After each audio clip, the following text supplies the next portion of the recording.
আমাদের খুব রাগ হয়, মেয়ে মানুষ স্কুটি চালাচ্ছে, আরো কত কি দেখবো। এইগুলো নিয়ে আমাদের নেগেটিভ মন্তব্য আছে না নাই? কথা কয় না, আছে না নাই? অথচ আমি চিন্তা করি আমার স্ত্রী ইমার্জেন্সি এখন মনিরামপুর যাইতে হবে, তো যদি যাইতে হয় আমি বাড়ি নেই, কোনো না কোনো একটা বাহন ব্যবহার করা লাগবে, লাগবে না? লাগবে না? ইজি বাইক একটা যাচ্ছে, সামনের সিট বুক, সামনের যে ওই যে পিছনের ওখানে ড্রাইভারের পিছনে যে সিট থাকে সেটাও বুক, বা ওই সিটে মনে করেন দুইজন বসেছে আর একজনের জায়গা আছে, অথবা পিছনেরটাই দুইজন বসেছে একজনের জায়গা আছে। এখন আমার স্ত্রীর ইমার্জেন্সি যাইতে হবে, ওর ওইটাই চড়া চড়া উপায় আছে? তো ভাইয়ের সাথে চড়লো, ভাইয়ের সাথে হ্যাঁ আছে না নাই? আচ্ছা, স্কুটি একটা যদি চালায় বাজারে যায় মনিরামপুর, কারোর সাথে ঘষা খাইলো, তো কোনটা উপকার? ইজি বাইকে চললে অসুবিধা নেই, স্কুটি যদি ঘষাঘষি করে ওইটা জায়েজ। কথা কয় না? এই জাতীয় নেগেটিভ চিন্তা আমাদের এইগুলো থেকে সরিয়ে আসতে হবে। আগে আকল খাটাবেন। কি খাটাবেন? বাড়ি বড় কিনে দিতে হবে। আমার বড় কিনে দিলে কিডা না জানি কি কয়, এই জন্য এখনো কিনিনি। একটু পরিবেশটা আগে চারিদিকে ঠিক করে নি, তাই না হুজুর? আপনি আমার পক্ষে কিনা? সামনে তো বলবেন, পিছনে যা হবে, সামনে বলেন পক্ষে। আল্লাহ কবুল করুন। ভাইরা আমার পক্ষে, আলহামদুলিল্লাহ। এই যে এটা কেন বললাম, আমাদের মাইন্ডটা চেঞ্জ করা দরকার। মাইন্ডটা চেঞ্জ করলে পরিবেশ, আপনি মেয়েকে হাফেজা বানাবেন, কোনো আপত্তি নাই, মুফতি পড়াবেন, কোনো আপত্তি নাই, আলেমা বানাবেন, কোনো আপত্তি নাই, অবশ্যই এটা করতেই হবে। পাশাপাশি অন্তত 3টা মেয়ে থাকলে একটা ডাক্তারি পড়া। কথা কয় না? কেন? এখন আমার হুজুরির বউ পর্দা 100% পর্দা করে, সিজার করতে হবে, ডাক্তার মকসেদ মিয়া ছাড়া তো উপায় নেই। উপায় আছে? তো 100% পর্দা, এক বাচ্চা হতে যাইয়ে তো দুনিয়া সব দেখাই দিয়ে চলে আসলো। এই সত্য বলছি না মিথ্যা বলছি? তো সব আলেম বানালেন, ডাক্তার তো পড়াচ্ছে সব হিন্দু, বৌদ্ধ, খ্রিস্টান, এইগুলো যারা ওরা গুরুত্ব। হিন্দুরা তো আর আলেম হতে আসে না, আসে? ওরা তো আর মাওলানা মুফতি হতে আসে না, আসে? তো ওরা কি করেছে দেখলো, আমাদের তো আর হাফেজ টাফেজ হওয়া লাগবে না, তো আমরা এই ডাক্তার হই। দেখবেন বড় বড় ডাক্তার হিন্দু, খেয়াল করে দেখেন। এরপরে শুধু তাই না, আরো তো বাংলাদেশের ডাক্তার কইছে যে তোমার তেশ মারা সারা, এবার যা মনে চাই খাও। অমনি ভিসা করি ভারতে দৌড় ধরে, যে ইমান চাই এখানে হারাইছে হারাইছে, এবার ভারতে যে আর একটু দিয়ে আসি। কথা কয় না? সত্য না মিথ্যা? বাংলাদেশের ডাক্তার যদি মুসলমান ডাক্তার বলি দেয় যে তোর আবুল হায়াত শেষ, আর বাঁচবি নে, তারপরেও চিন্তা করে একটু ভারতে যাই দেখি, ওখানে যাই কি করা যায়। ওখানে যাইয়ে না নামাজ পড়ার জায়গা আছে, না সামনে সিজদায় দাঁড়াবেন তাও মূর্তি, সেখানে যাইও মোটামুটি আজ যেটুক ইমান ছিল ওটুক দিয়ে চলে আসে। তাহলে তুই একটা ভালো ডাক্তার, একটা হাফেজে কোরআন, আমাদের এখন তো জেনারেল শিক্ষা হয়েছে, আমার আকিজ কলেজিয়েট স্কুলে ডাক্তারও পড়ে, আবার কোরআনের হাফেজও হয়। আপনারা দেখে এসেন আকিজে, কোরআনের হাফেজ কিন্তু জেনারেল, মানে মাদ্রাসায় পড়ায় না, আবার কোরআন হাফেজ, ম্যাট্রিক পাস করতে করতে হাফেজে কোরআন। তার মানে আমি মাদ্রাসার বিরুদ্ধে নিরুৎসাহিত করছি না, অবশ্যই পড়াবেন, কিন্তু এগুলোকে আমাদের মাইন্ড সেট আপটা চেঞ্জ করতে হবে যে এইটা ওর মেয়ে ডাক্তারি পড়ছে, ও নষ্ট হয়ে গেছে। কেন নষ্ট হয়েছে? ও ডাক্তারি পড়ছে তোর বড় ইমান রক্ষার জন্য। কথা কয় না? কারণ তা না হলে তো পর্দা তরক হয়ে যাবে। আল্লাহ আমাদের সহি সমজ দান করুন, বলেন আমিন। আবার বাচ্চারা মসজিদে গেলে কিছু মুরব্বীদের চুলকানি শুরু হয়, এরকম আছে না নাই? শুরুতে এগুলো বলে রাখি, বাচ্চারা মসজিদে গেলে আরে বাবা উনি তাশাহুদ পড়ে, আত্তাহিয়াতু লিল্লাহি ওয়া সালাতু, কাজ চাইলি যে চিল্লাচ্ছে, আত্তাহিয়াতু লিল্লাহি ওয়া সালাতু আত-তাইয়্যিবাতু আসসালামু আলাইনা, কাজ চাইলি নামাজটা শেষ করে নি, আল্লাহুম্মা সাল্লি আলা মুহাম্মাদ ওয়া আলা ধরবো আল্লাহ, কাজ চাইলি যে এত চিল্লাই কেন? মানে ও দোয়া পড়া যেমন তেমন খালি আছে, এইটার পরে এবার যেই সালাম ফিরাই ফিরে, এই কাজ চাইলি রে, এই জুম্মা দিলে এই টেকে রে আইকেনে, আছে না নাই? বাচ্চা মসজিদে গেলে মিজাজ খারাপ হয়ে যায়। ধমক কাকে বলে? একটু দৌড় দিয়েছে সিজদার মধ্যে, আরে দৌড় তো দেবে, মক্কায় দৌড় দেয়, মদিনায় দৌড়, সামনে দৌড়ে বেড়ায়, গেছেন না ভাই? হ্যাঁ, সামনে দৌড়ে বেড়ায়, বাচ্চাদের তো দৌড়ে দিতে, ওদের কাজই হইলো দৌড়ায়, ওই এমন ধমক দেয়। অথচ এই মুরব্বীরা কোনোদিন বাচ্চা প্রথমে বিড়ি ধরার আগে লাউয়ের ডগা টানে। কি টানে? হুজুর জানে না মনে হয়? লাউয়ের ডগা টানাকে কেন্দ্র করে কোনো মুরব্বী ধমক দিয়েছে দেখেছেন কোনোদিন? ক্যারাম বোর্ডের আড্ডায় রয়েছে বাচ্চারা, ছোট ছোট বাচ্চা ক্যারাম বোর্ড খেলছে, কোনোদিন ধমক দিতে দেখেছেন? তাস খেলতেছে, কাঠ খেলতেছে, দোকানের পিছনে মাল খাচ্ছে, বিড়ির মধ্যে ফেলাই দিয়েতে গাঞ্জা টানতেছে, এক জায়গায়ও কোনো মুরব্বীর পালাম না ধমক দিতি। অথচ মসজিদি বাচ্চা যে যদি একটুখানি করেছে, এই তোর বাপের নাম কি, এই তোর আসতে পারে কিনা,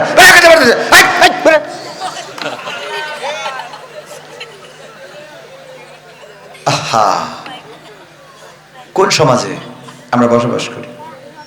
অথচ এই যে মুরব্বী ধমক দিচ্ছে, ও যৌবনকালে প্রবাসীদের বেড়া ভেঙে বেড়াইছে। খুঁজে দেখেন, ও যৌবনকালটা ছিল পুরাটাই দাড়ি রাখা তো দূরের কথা, মানুষের বেড়া ভেঙে শেষ করে ফেলেছে, তরকারির বেড়া। বড্ড হাজি। এই জন্য মুরব্বী, আমার মাদ্রাসার বেড়া ভেঙেছে, নামাজ পড়ে আমার মাদ্রাসার বাউন্ডারি ভেঙেছে, নামাজ পড়ে আজান দিয়ে। এই মুরব্বীগুলো মাদ্রাসার বিপক্ষে, আলেমদের বিপক্ষে। আমার মাদ্রাসার বাউন্ডারি, নামাজিরা নামাজ পড়ে ভেঙেছে। কি দরকার এই নামাজের? আল্লাহ বললেন ইন্নাস সালাতা তানহা আনিল ফাহশাই ওয়াল মুনকার, নিশ্চয় নামাজ অশ্লীল এবং খারাপ কাজ থেকে বিরত রাখে। আর আপনি নামাজ পড়ে আজান দিয়ে খারাপ কাজ করতেছেন, বিড়ি ছাড়তে পারলেন না। আমিন যখন বলেন তখন মনে হয় যে খানিক দূরে সরে যায়, তারপর খানিক পরে আসবেন। ঠিক না বেঠিক? আমিন বলার সময় দুই পাশে কান্দের ফেরেশতা তো আগের থেকে চলে যায়, যে পরে এসে সওয়াব লিখবেন। আপাতত তুই আমিন বলিয়ে নে। ঠিক না বেঠিক? নিজেদের হুজুর একটু দোয়া করেন আমার পৌঁছান, একটু পর্দা করি চলে। তুই 20টা মহিলার সাথে তোর লাইন, তোর বউ পর্দা করবে কি? পাগল পাইছিস? কথা কয় না। নিজে বিলকিসের সাথে কথা মারবা, বিলকিস হ্যালো কেমন আছে?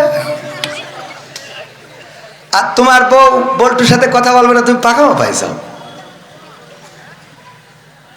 পরিবর্তন আগে নিজের দরকার। আপনি ফজরের সময় নাক ডেকে ঘুমাচ্ছেন, কম্বল টেনে নিয়েছেন, আর বউ তাহাজ্জুদে বসে রয়েছে এখন আপনার জন্য। তাই মনে হয় আপনার? মনে হয় ফজর বলছে যে বল দিন এই বেড়ার মধ্যে, এক বেড়ার মধ্যে ছাগল ছিল 5টা, 3টে বেরোয় গেছে, আর কটা থাকে? বলছে একটাও থাকে না। 3টে বেরোয় গেলে কটা থাকে?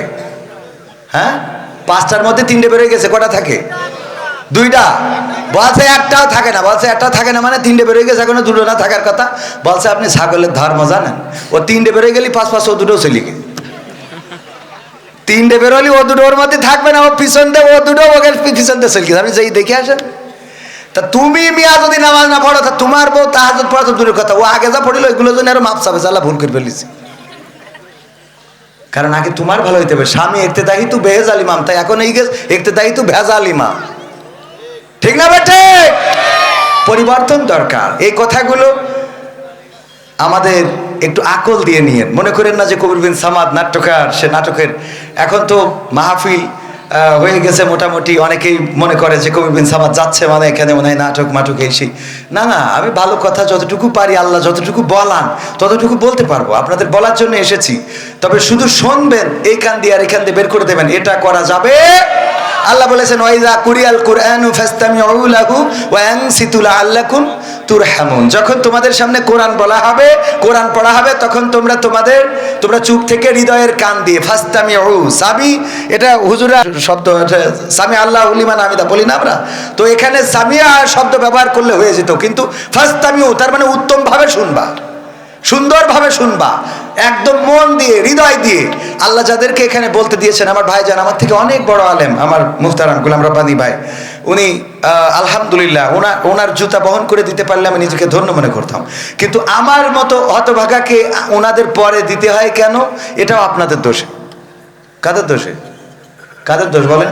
হ্যাঁ, আমি নেমে যাব, উনি ওয়াজ করতে উঠলে এখানে বুকে হাতে বলেন তো আপনারা কয়জন থাকতেন?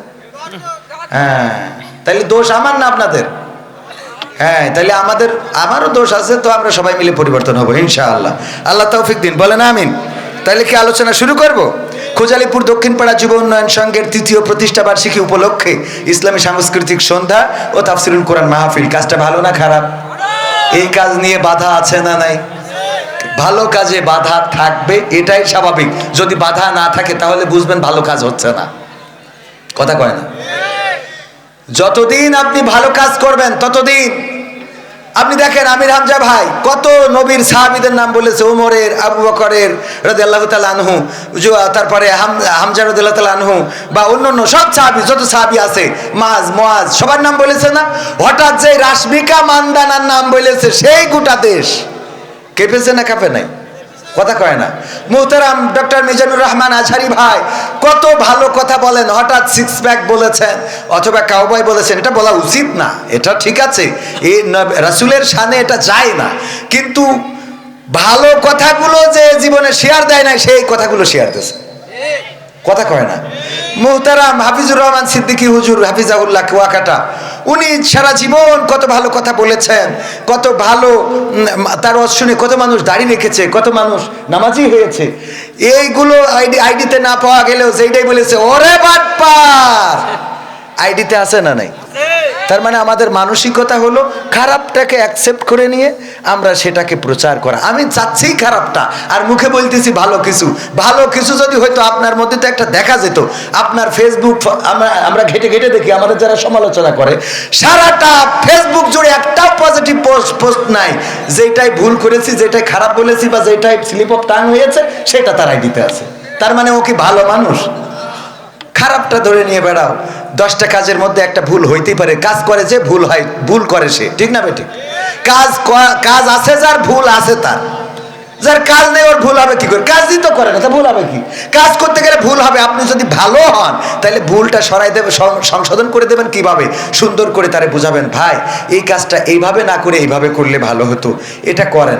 এটা না করে আমরা শুরু করে দিলাম। আল্লাহ আমাদের হেফাজত করুন। এই যুব সংঘের যে প্রতিষ্ঠা বার্ষিকী, ওরা চাইলে এখানে অন্য কিছু করতে পারতো, এখানে কনসার্ট করতে পারতো, মমতাজ মার্কা শিল্পী আনতে পারতো, তারপরে অন্য অন্য এই জাতীয় করতে পারতো না? পারতো না?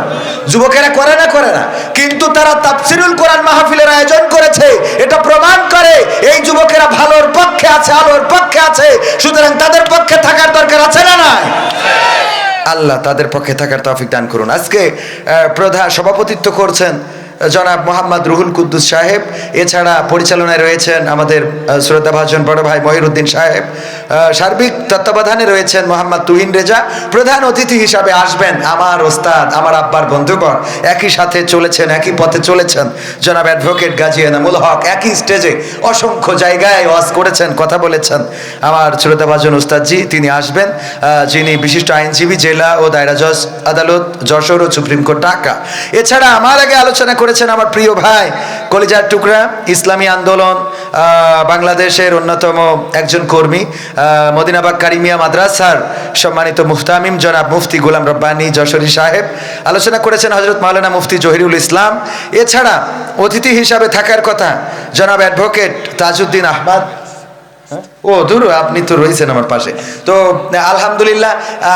এছাড়াও আরও গণ্যমান্য ব্যক্তিবর্গ আমার ডানে বামে রয়েছেন, আমার সামনে ভবিষ্ঠ দিনদারি মাদার মুসলমান ভাই বাবাজিরা, পর্দার অন্তরালে মা বোনেরা। এবং মা বোনদের মধ্যে আমি আজকে গাড়িতে আসার পথে আমার সহকর্মীদের বলছিলাম যে মা বোনদের নিয়ে আজকে ওয়াজ করবো। কেন?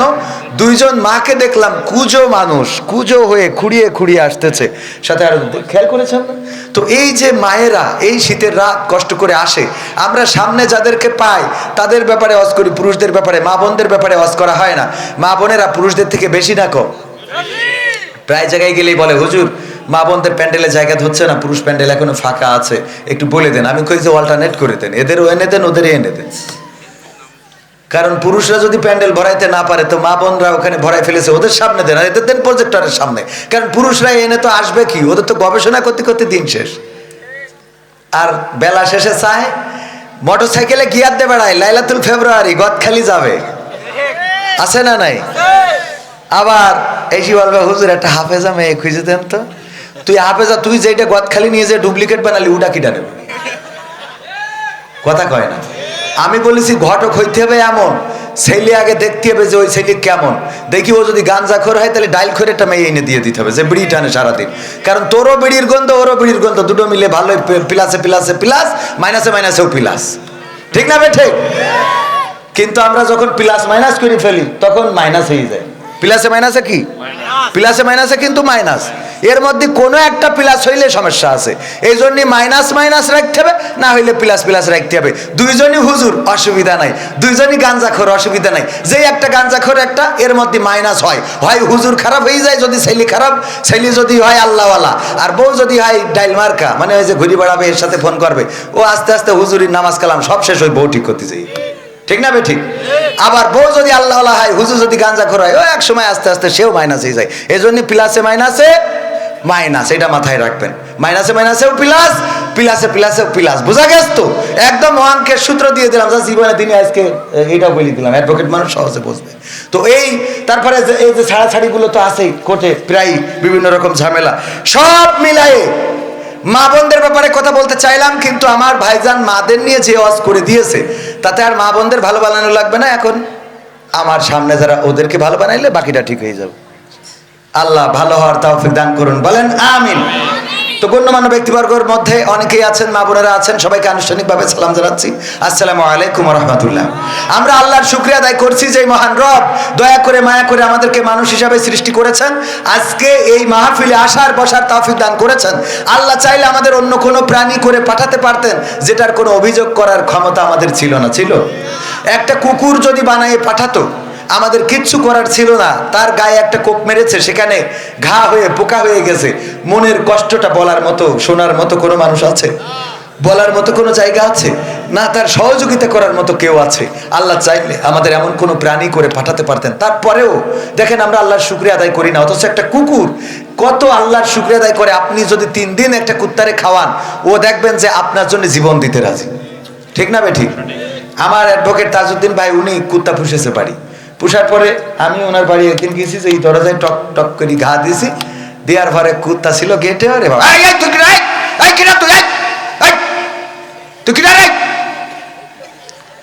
শুরু করি দিয়েছে। আরে বাবা, মানে আজান দিয়ে এই বলে তো নাকি, কুত্তার ভাষায় এটা বলে যে তুই কিডা, কোনটা আছিস, তোর এত ভাব কিসির, খবরদার গেটের মধ্যে ঢুকবি না, আমি তোর ঢুকে দেবো, খবরদার খবরদার ঢুকে দেবো না।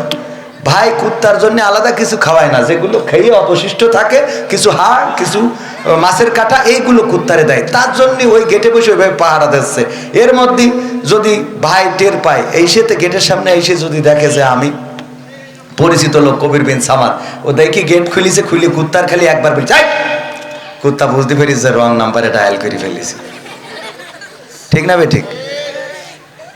কুত্তার বোঝা শেষ যে রং নাম্বারে ডায়াল হয়ে গেছে, আমি বড্ড ভুল করে ফেলেছি, আমার মালিকের পরিচিত মানুষকে আমি ধমক দিয়েছি, আমি তারা গালি দিলাম, আমি তারা যা মনে চেয়েছে বলেছি। কেন বললাম?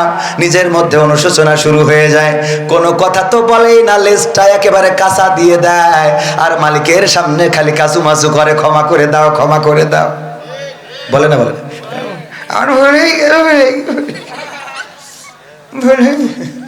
যতক্ষণ পর্যন্ত মালিক স্বাভাবিক না হয় ততক্ষণ পর্যন্ত দেখবেন ওই কুত্তা। আর যদি চোর হয়, যদি মালিক ওইটা দেখে একটা লাঠি নিয়ে আসে, ওই মালিক গেট থেকে বের হওয়ার আগে কুত্তা বেরোয় চলে যায়। ঠিক না বেঠিক? খাওয়া পায় কি? হাড়, কাটা, উচ্ছিষ্ট, বাচ্চা পায়খানা করে রেখেছে ওইটুকু খায়। ঠিক তো? এই কুত্তা যদি এতটুকু খেয়ে মানুষের এত গোলামি করতে পারে, মালিকের যদি এত দেখে রাখতে পারে, যদি সে গেটে পাহারা দিতে পারে রাত জেগে জেগে, যে আল্লাহ আমাদের হাত দিলেন, পা দিলেন, চোখ দিলেন, কান দিলেন, কথা বলার শক্তি দিলেন, এত সুন্দর চেহারা দিলেন, আল্লাহ রাব্বুল আলামিন আমাদের রাজনীতি করার তৌফিক দিলেন, আবার শেখ হাসিনারও বিদায় করে দিলেন। ঠিক না বেঠিক? পরিবেশটা শান্ত করে দিলেন, যে আল্লাহ রাব্বুল আলামিন এত নিয়ামত আমাদের দিলেন। একটা বউ দিয়েছেন, শীতের রাতে কম্বল গরম করা থাকে, আপনি তো তাস খেলে যেয়ে ঢোকেন খালি। ঠিক না বেঠিক? বউ দিয়েছে কার কার? হাত উঁচু করেন। বিয়ে করেছেন কয়জন? এটা হাত উঁচু করেন। লজ্জার কিছু নেই তো, আর একটা করবেন, ধান্দা আছে। হাত উঁচু করেন। হ্যাঁ, আলহামদুলিল্লাহ অধিকাংশ বিবাহিত। হ্যাঁ, অধিকাংশ বিবাহিত। চাষা শীতে আর হাত বের করতে, ও বিয়ে করে, অত শোনে কিনা, অসুবিধা নেই। এই যে স্ত্রী, এটাও আল্লাহ রাব্বুল আলামিনের দেয়া নিয়ামত, বলেন সুবহানাল্লাহ। বিয়ের জন্য কত মানুষ, কত মেয়ে দেখছে, পছন্দ হচ্ছে না, কত কবিরাজের কাছে যায়। দেখেন দিন আমার বিয়ে, হুজুরের কাছে যায়, হুজুর ফুটো দিয়ে কয় তোমার তো বিয়ে বন্ধ করতে গেছে। তা কি করতে হবে? তা 5,001 টাকা লাগবে। এই যে 5,001 টাকা দিয়ে দিলে, আবার বউ রেখার জন্য ওই বাজারে আপনার শিকড় 4-5টা তুলে নিয়ে, গাছ, যে গাছ জীবনে কেউ কোনোদিন ও গাছ কাজেও লাগে না, ও শয়তানেরও লাগে না, মানুষেরও লাগে না, সেই গাছ কয়েকটা তুলেই নিয়ে বাজারে বাস্তার পরে নিয়েতে বসেছে। বসিতে এক একজনের হাত দেখে দেখি কয়, হুজুর বুঝতে পারিস আপনার তো ব্যাস। এই দেখে এ তো কমন, অনেকের অনেক এগুলো কমন আছে না? কিছু রোগ আপনার যদি দেখে আমি বলি যে ভাবির সাথে তো আপনার মাঝে মাঝে গোলমাল বাঁধে, হাত দেখে তো গোলমাল বাঁধে না, খায় কথা কয় না। এই জাতীয় কমন কিছু বলে কয় আপনার একটু সমস্যা আছে, হ্যাঁ তো এরপরে যে ব্যাস। যাই হোক, সব মিলাই ভাইরা আমার, আল্লাহ রাব্বুল আলামিন এই নিয়ামত আমাদের দিয়েছেন, বলেন সুবহানাল্লাহ। শুধু তাই নয়, কলিজার টুকরা সন্তান দিলেন, যেই সন্তানের জন্য কত মানুষ কত দরবারে যায়, কত শিরকিয়াতে লিপ্ত হয়, কত পীরের দরবারে গেল, কত মাজারে গেল। কেউ বলল এই গাছটায় যদি একটা ইট বাঁধতে পারো, যদি এই গাছটায় একটা ইট বেঁধে রেখে যাও, তাহলে তোমার স্ত্রীর পেটে গর্ভের মধ্যে সন্তান যাবে। আমরা ওই গাছে ইট বাঁধি, এমন আছে না নাই? শিরকিয়াতে লিপ্ত হয়, আল্লাহ বাদে ওই গাছের সাথে ইট বাঁধে। কত ডাক্তার, কত কবিরাজ, সব জায়গা দৌড়ানো হয়ে গেল। আল্লাহ রাব্বুল আলামিন সন্তান যদি না দিতে চান, কোন ডাক্তার কবিরাজের সন্তান হবে না। ওগো আমার ভাইয়েরা, আল্লাহ রাব্বুল আলামিন বলেছেন, আমি যদি চাই কাউকে ছেলে সন্তান দিই, আমি যদি চাই কাউকে মেয়ে সন্তান দিই, আবার আমি যদি চাই কাউকে ছেলেও দিই মেয়েও দিই, আর আমি যদি চাই কাউকে কিছুই দিই না, এটা একমাত্র আমার হাতে। বলেন আল্লাহু আকবার। এটা কার হাতে? আল্লাহ রাব্বুল আলামিন আমাদের স্ত্রী দিলেন, আমাদের সন্তান দিলেন, বাবা ডাক শোনার তৌফিক দান করলেন। আমার মা বোনেরা যারা পর্দার অন্তরালে আছেন, মা ডাক শোনার তৌফিক দান করলেন। না চাইতেই আল্লাহ দিলেন, এ যেন মেঘ না চাইতেই বৃষ্টি। যে আল্লাহ আমাদের এইভাবে সন্তান দিলেন, স্ত্রী দিলেন, আপনজন দিলেন, আমাদের সম্পদ দিলেন, হাত দিলেন, পা দিলেন, চোখ দিলেন, কথা বলার শক্তি দিলেন, সেই আল্লাহর শুকরিয়া আদায় করার দরকার আছে না নাই? সবাই জোরে বলেন আলহামদুলিল্লাহ। আল্লাহর শুকরিয়া আদায় করে কখনো শেষ করতে পারবো না। ফাযকুরুনি আযকুরুকুম ওয়াশকুরুলি ওয়ালা তাকফুরুন। আল্লাহ বলছেন, তোমরা আমাকে স্মরণ করো, আমিও তোমাদের স্মরণ করব। জিকির করা মানে স্মরণ করা, এরকম না যে আমরা আল্লাহ আল্লাহ বলবো, আল্লাহ বলবেন কবির কবির কবির কবির কবির, এটা না। আমরা আল্লাহ আল্লাহ বলবো, আল্লাহ রাব্বুল আলামিন আমাদের স্মরণ করবেন, আমাদের স্মরণে রাখবেন, আল্লাহ নিয়ামত বাড়িয়ে দিবেন। আল্লাহ বলেছে, আমার স্মরণ করো, আমার নিয়ামত খেয়ে অকৃতজ্ঞ হয়েও না। আর আমরা নিয়ামত খাই আর অকৃতজ্ঞ। তাজউদ্দিন ভাই আমার আপেল নিয়ে গেছে বাড়ি, খাইয়ে বলি, ভাই আপনি যে আপেল নিয়ে আইছেন, মা আরে বাবা এত স্বাদের আপেল জীবনে খায়নি। ও আপেল কি উনার কারণে স্বাদ হয়েছে? স্বাদটা কার জন্য? এই জায়গায় একটুখানি আলহামদুলিল্লাহ মেরি দিলি খুব অন্যায় হয়ে যাবে। আলহামদুলিল্লাহ বলা যাবে না? যাবে না। আল্লাহ আমাদের শক্তি দিয়েছেন। কবির বিন সামাদ প্রায় উদাহরণ দিতে চেয়ে বলি, কথা বলতেছি বলেই আছেন, এখনো দাঁড়ানো বসা ভাইরা আছেন, কথা বলতে পারছি তাই। শুধু জবানটা যদি না থাকতো, যদি বলে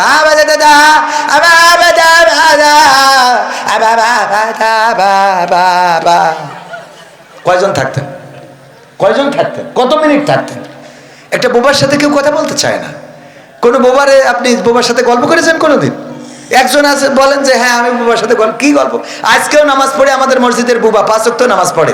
আমাদের গ্রামে 2 জন বুবা আছে, তার মধ্যে একজন নিয়মিত 5 ওয়াক্ত নামাজি। তো ওই নামাজ শেষ হলেই ও কিছু না কিছু বলবে, আমি ওর ঠিক মতো বুঝিও না। তবে আজ সন্ধ্যেবেলা মনে হইলো বলছে যে আজকে কোনো টেন্ডার নেই নাকি, মানে এরকম কিছু মাগরিবি নামাজ পড়ার পরে তো বলছে যে কি আজ কন্ট্রি নেই নাকি? তা আমি বললাম আছে, পরে যাবো। বলছে ঠিক আছে, মানে ওর মতো বুঝলো আর আমি আমার মতো বললাম। আমি বুঝে নিলাম যে ও বলছে যে ও বুঝতেছে যে বলছে, তা আমি বলছি বলছে ঠিক আছে। বিষয়টা বলতে পারিস? মানে ও মনের ভাবটা প্রকাশ করলো যে প্রতিদিন তো কুপান্তে বেড়াও, তা আজকে নেই নাকি? ভাইরা আমার, এই যে বোবারা, ওর সাথে উদ্যোগ করে কখনো গল্প করতে চাই না, বরং চেষ্টা করি ও যেন আমার, কারণ সব কথা বুঝি না। ওরে ভাই তুই বকিস না, দিন কি বলছিস বুঝছি আমি, বাবা হয়ে গেল, এই গল্প শেষ। বুঝি না তো যে আল্লাহ জবান দিয়েছেন, শুকরিয়া আদায় করবো না? বলেন আলহামদুলিল্লাহ। শুধু তাই না, এরপরেও আছে, প্যারালাইজড হয়ে যদি এক সাইড পড়ে যেত, এখানে আসতে পারতাম? লাঠি ভরতে উঠতে পারতাম না। হঠাৎ প্যারালাইজড হয়েছে, কালকে যে বললো এই মনিরামপুরের দোকানের শাটার খুললি, তোর শাটার খুলি বলবো, সেনোরা 16 বছর পরে ক্ষমতা পাইছি। হঠাৎ ওই রাত্রি যদি এক পাশ পড়ে যায়, অমনি পরের দিন যাই যদি কয় ভাই অনেক কষ্ট হচ্ছে, বাচ্চা কাচ্চা নিয়ে দোকানটা না খুললি তো বিপদ, এক সাইডতে পড়ি,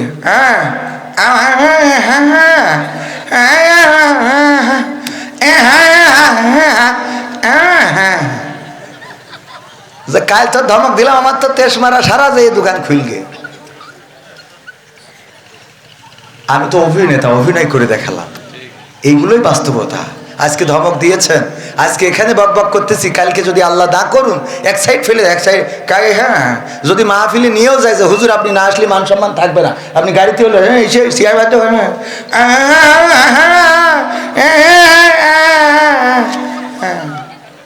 আমি শেষ। এর বাইরে কিছু আছে? যে আল্লাহ আমাদের শক্তি দিয়েছেন বলেন আলহামদুলিল্লাহ। আল্লাহর শুকরিয়া আদায় করে কখনো শেষ করতে পারবো না।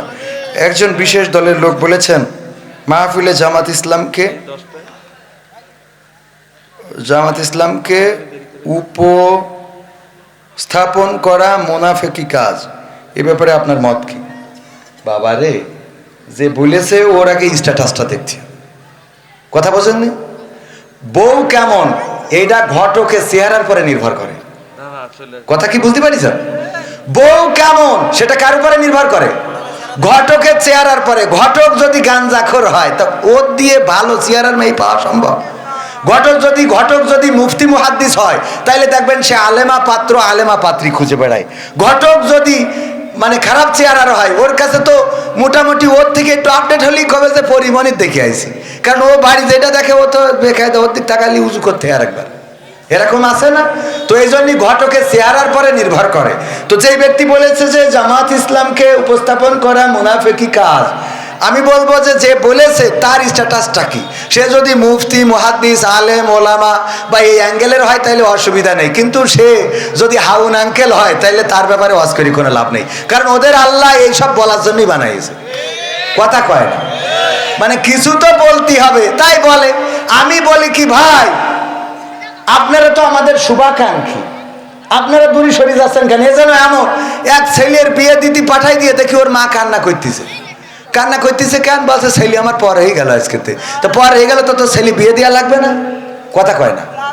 ছেলে বিয়ে দেওয়া লাগবে কিনা? অনেক মা আছে ছেলে বিয়ে দিতে পাঠাই দিয়ে ওরে কান্না করে সারাদিন।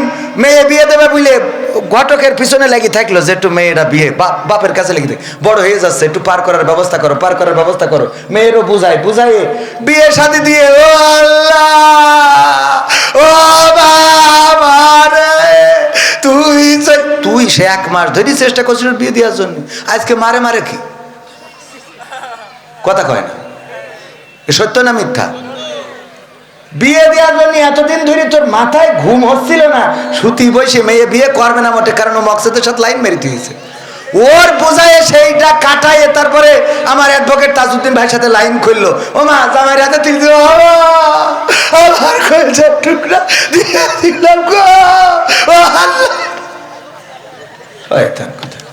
তো আমাদের অবস্থাটা এই হয়েছে, আমরা ছিলাম একসাথে ক্ষমতা চেয়ারে ছিলাম, সংসদে ছিলাম, তা আবার গেলি অসুবিধে কি, কথা কয় না?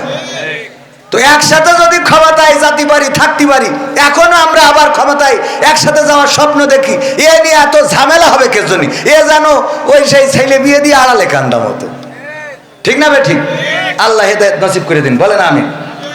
আলোচনায় আসি, কিছু সঙ্গীত শোনানো দরকার, যেহেতু আজকে কওমি আলিয়া ভেজাল দিয়ে মাহফিল হচ্ছে, সুতরাং আইনুদ্দিন আজাদ ভাইয়ের একটা সঙ্গীত আপনাদের একটু শোনাবো। রাহিমাহুল্লাহ। কি হবে বেঁচে থেকে অযথা বিদ্যা শিখে যদি না গড়তে পারি শোষণবিহীন সমাজটাকে? কি হবে বেঁচে থেকে, কি হবে ছাত্র সেজে চুমু খেয়ে সনদ খানা যদি হয় বিদ্যালয়টা পরিমণিদের আড্ডাখানা? কি হবে ছাত্র সেজে চুমু খেয়ে সনদ খানা যদি হয় বিদ্যালয়টা পরিমণিদের আড্ডাখানা? এর চেয়ে মরাই ভালো দেশ ছেড়ে যাওয়াই ভালো, এর চেয়ে মরাই ভালো দেশ ছেড়ে যাওয়াই ভালো। কি হবে ধোঁকা দিয়ে বিবেকটাকে, কি হবে ধোঁকা দিয়ে বিবেকটাকে? কি হবে বেঁচে থেকে অযথা বিদ্যা শিখে যদি না গড়তে পারি শোষণবিহীন সমাজটাকে? কি হবে বেঁচে থেকে, কি হবে যুবক নামের বোঝা হয়ে এই ধরাতে, সেখানে মা বোনেরা ধর্ষিতা হয় দিনে রাতে? ধর্ষণ আছে না নাই? আজকে পত্রিকার রিপোর্ট দেখলাম, প্রেমের ফাঁদে ফেলে তরুণীকে গণধর্ষণ করা হয়েছে। ওগো আমার ভাইরা, ধর্ষণ থেমে নাই, গণধর্ষণ থেমে নাই। কারণ হলো সরকার চেঞ্জ হবে। ইতিপূর্বে বঙ্গবন্ধু থেকে শুরু করে খালেদা জিয়া, শেখ হাসিনা পর্যন্ত এই দেশে কেউ কি ধর্ষণ বন্ধ করতে পেরেছে? না পারে নাই। আমরা ৭১-এর বিষয়ে বলি, আমার লাখো লাখো বীর মুক্তিযোদ্ধা শহীদ হয়েছেন। আমরা সেই শহীদদের জন্য কোটার ব্যবস্থা করলাম, বৈষম্য করে ফেললাম। তারপরে যারা ধর্ষণ হয়েছে তাদেরকেও স্মরণ করি না। আমরা ইতিহাসে লিখেছি 2 লক্ষ মা বোন ধর্ষণ হয়েছিল। এটা খারাপ কাজ না ভালো কাজ? এই খারাপ কাজটা স্বাধীনতার পর থেকে আজকে 2025 সাল পর্যন্ত এই ক্ষমতায় যারা এসেছে তারা এই ধর্ষণ বন্ধ করার জন্য কোনো আইন, কোনো প্রক্রিয়া কি গ্রহণ করেছে? কোনো প্রক্রিয়া গ্রহণ করে নাই, বরং ধর্ষণ করার রাস্তা করে দিয়েছে। সেটা হলো এই বাংলাদেশে 18 বছরের পূর্বে নাকি বিয়ে করা যাবে না। আইন আছে না নাই? কিন্তু 18 বছরের আগে 12 বছর, 13 বছর, 16 বছরের ছেলেরা মেয়েরা যখন গদখালিতে যায়, ফুল কিনে মাথায় পরায় দেয়, মোটরসাইকেলে নিয়ে গিয়ার মেরে বেড়ায়, তখন এটা নিয়ে আমাদের ওই তত্ত্বাবধায়করা কোনো কথা বলে? সুতরাং ধর্ষণ করার রাস্তা করে দিয়ে তারপরে কি করে তুমি ধর্ষণ বন্ধ করবা? ধর্ষণ তো বন্ধ হবে সেই দিন যেদিন বিয়েটাকে সহজ করে দিবা। যেদিন বিয়েটা সহজ করে দিবা মানে যখনই ঝোঁক লাগবে তখনই বিয়ে করবে। আরে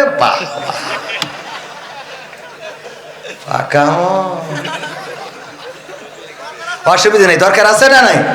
ঝোঁক লাগলে বিয়ে।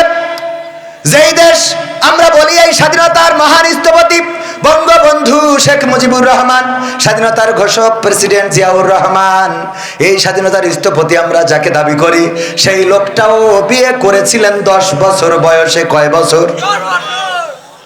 আমি শেখ হাসিনা বলছি, একটা বই পড়েছি, এই আমি শেখ মুজিবের মেয়ে, একটা বই আছে।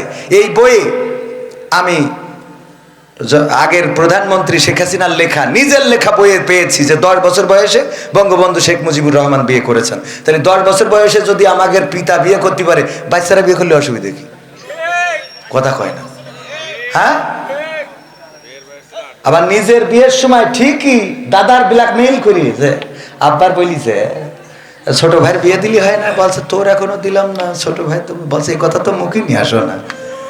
কথা কি বুঝা গেছে? মানে নিজেরটা বলতে পারছে না, তা বলছে ছোট ভাইয়ের আব্বা ছোট ভাইয়ের বিয়ে দিলি হয় না, তা বলছে এখনো তো তোরই দিলাম না, তো ছোট বলছে এই কথা তো মুখে রেখায় নিয়ে আসো না। তার মানে ওর বিয়ের দরকার। তো এইভাবে যুক্তি বুদ্ধি করিয়ে তো বিয়ে করা লাগে। অথচ বাপের বিয়ে কিন্তু ঠিকই দাদার সাথে লাইন ঘাট করি তাড়াতাড়ি করে ফেলেছে।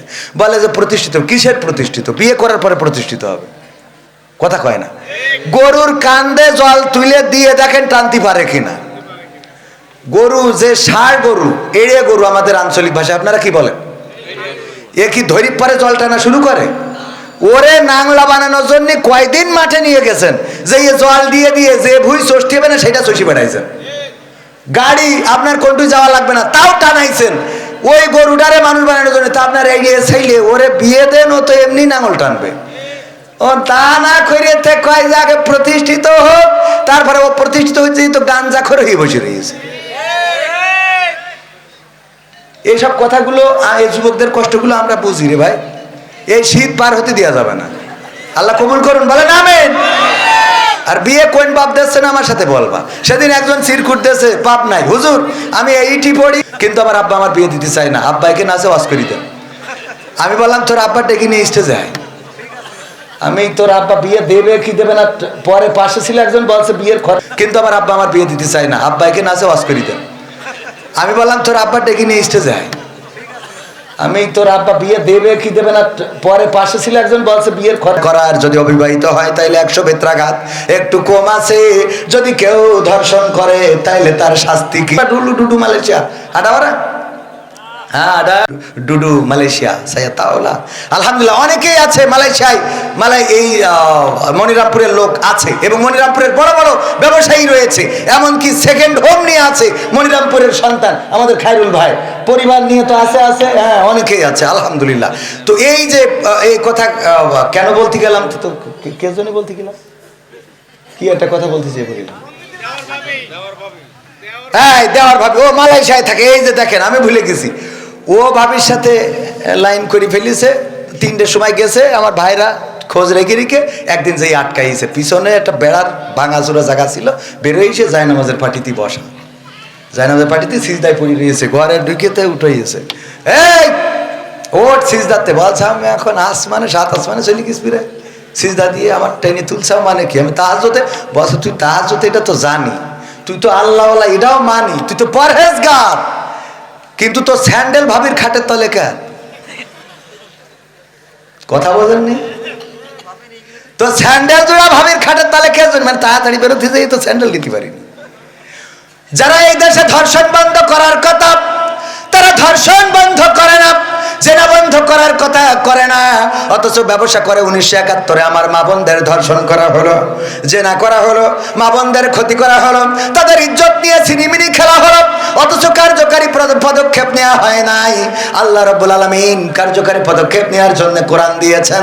কোরআনের আইন যদি কায়েম হয়ে যায় আর এই মনিরামপুরে যদি একটা শাস্তি কার্যকর হয়, গোটা বাংলাদেশের মানুষ এই ক্যামেরার মাধ্যমে দেখবে, ভিডিওই দেখবে, ইউটিউবে দেখবে, ওই নিউজগুলো, নিউজ চ্যানেলগুলোতে দেখবে।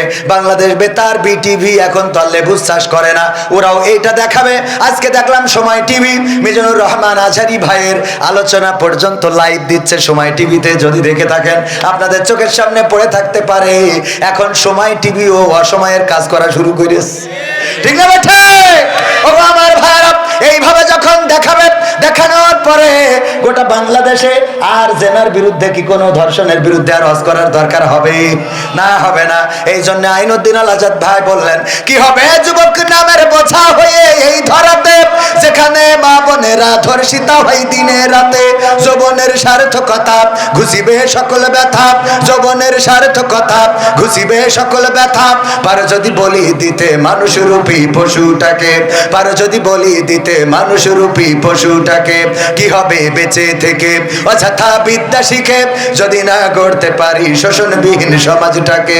কি হবে বেঁচে থেকে? কি হবে লেখালেখি কলমবাজির ওই মহড়া, সমাজের আসল চিত্র যদি না যাই তুলে ধরা? সাংবাদিকরা সব কথা কি তুলে ধরে? না, তুলে ধরে না, সব কথা প্রচার করে না। হলুদ সাংবাদিকতা আছে না নাই? হলুদ সাংবাদিকরা এই বাংলাদেশের ব্যাপারেও ভুলভাল নিউজ দাদাদের দেশে প্রচার করেছে। ভুলভাল নিউজ প্রচার করার কারণে ওই দাদার দেশে হিন্দুদেরকে খেপিয়ে তুলেছিল। তারা বর্ডারে এসে ঝামেলা করছিল যে যাব যাব বাংলাদেশে যাব, চলো চলো ঢাকা চলো, বলেছে না বলে নাই? ওই দেশের মিডিয়ায় দেখানো হয়েছে হিন্দুদেরকে নাকি তার মাথা কাটা হচ্ছে। এই মাথা না, অন্য মাথা। আসলে কি কাটা হচ্ছে? না, কাটা হচ্ছে না। প্রচার করতে থাকলো। আল্লাহ রাব্বুল আলামিন, আল্লাহ রাব্বুল আলামিন তাদের মুখোশ উন্মোচন করে দিয়েছেন। এখন সেই দাদার দেশ, তারা আমাদের বিজিবির কাছে নিজেরাই এখন মাথা নত করে। বলেন ঠিক না বেঠি? এখন চোখে চোখ রেখে কথা হয়, ঠিক না বেঠে? এখন চোখে চোখ রেখে কথা হয়। এখন আর অত তোষামত করা হয় না, করা হবেও না। চাঁপাইনবাবগঞ্জে যখন বেড়া তুলতে গেল, ওখানে উল্টো পাল্টা কাজ যখন করতে গেল, আমার চাঁপাইনবাবগঞ্জের জনগণ বড় বড় ছুরি নিয়ে এসে দাঁড়াইলো। আইসেও দেখা হবে, মুরব্বীরা পর্যন্ত ছুটে জাতি লেগলো। বিজিবি থামাইছে, চোখে পড়েছে না পড়ে নাই? ছুটে চলে যায় বর্ডার, খাই বাইরি ভালো আজকে সব। আমরা বললাম তোমরা যারা প্রচার করেছ, তোমাদের মাথা না কাটলে এই দেশে হিন্দুরা মাথা না কাটলে বাস করতে দেওয়া হচ্ছে না। আমাদের দেশে এমন কিছু ঘটে নাই, তবে এটা সত্য। তোমরা যারা বলছো চলো চলো ঢাকা চলো, আইসো, আমরাও তার কাটার বেড়ার কাছে ছুরি নিয়ে বসে থাকলাম, আসপা কাটবো তারপর ঢুকাবো। ঠিক আছে তো? এত সোজা না। জিজ্ঞেস করবো, দাদা কেটে এসেছেন নাকি গিয়ে কাটবেন? হ্যাঁ, মনে থাকবে? কারণ এই দেশ রক্ত দিয়ে এনেছি, জীবন দিয়ে এনেছি। এই দেশে দাদাদের প্রভুত্ব মেনে নেব না। প্রতিবেশী প্রতিবেশীর মতো থাকতে হবে, সম্পর্ক হবে সমানে সমান। তোমরা ট্রানজিট চাইলে আমাদের ট্রানজিট দিতে হবে। তোমরা ট্রেন চালাবো আমাদের বুকের উপর দিয়ে, আমাদের ট্রেনও তোমাদের বুকের উপর দিয়ে চালাতে দিতে হবে। তোমরা এত সোজা, এত সস্তা মনে করো না। এই দেশ রক্ত দিয়ে এনেছি, রক্ত দিয়ে দেশের মানচিত্র রক্ষা করব আমরা। এই দেশে ইতিপূর্বে যেটা ঘটেছে, ওই দেশের প্রেসক্রিপশন আর এই দেশের ডাক্তার, এটা আর চলবে না।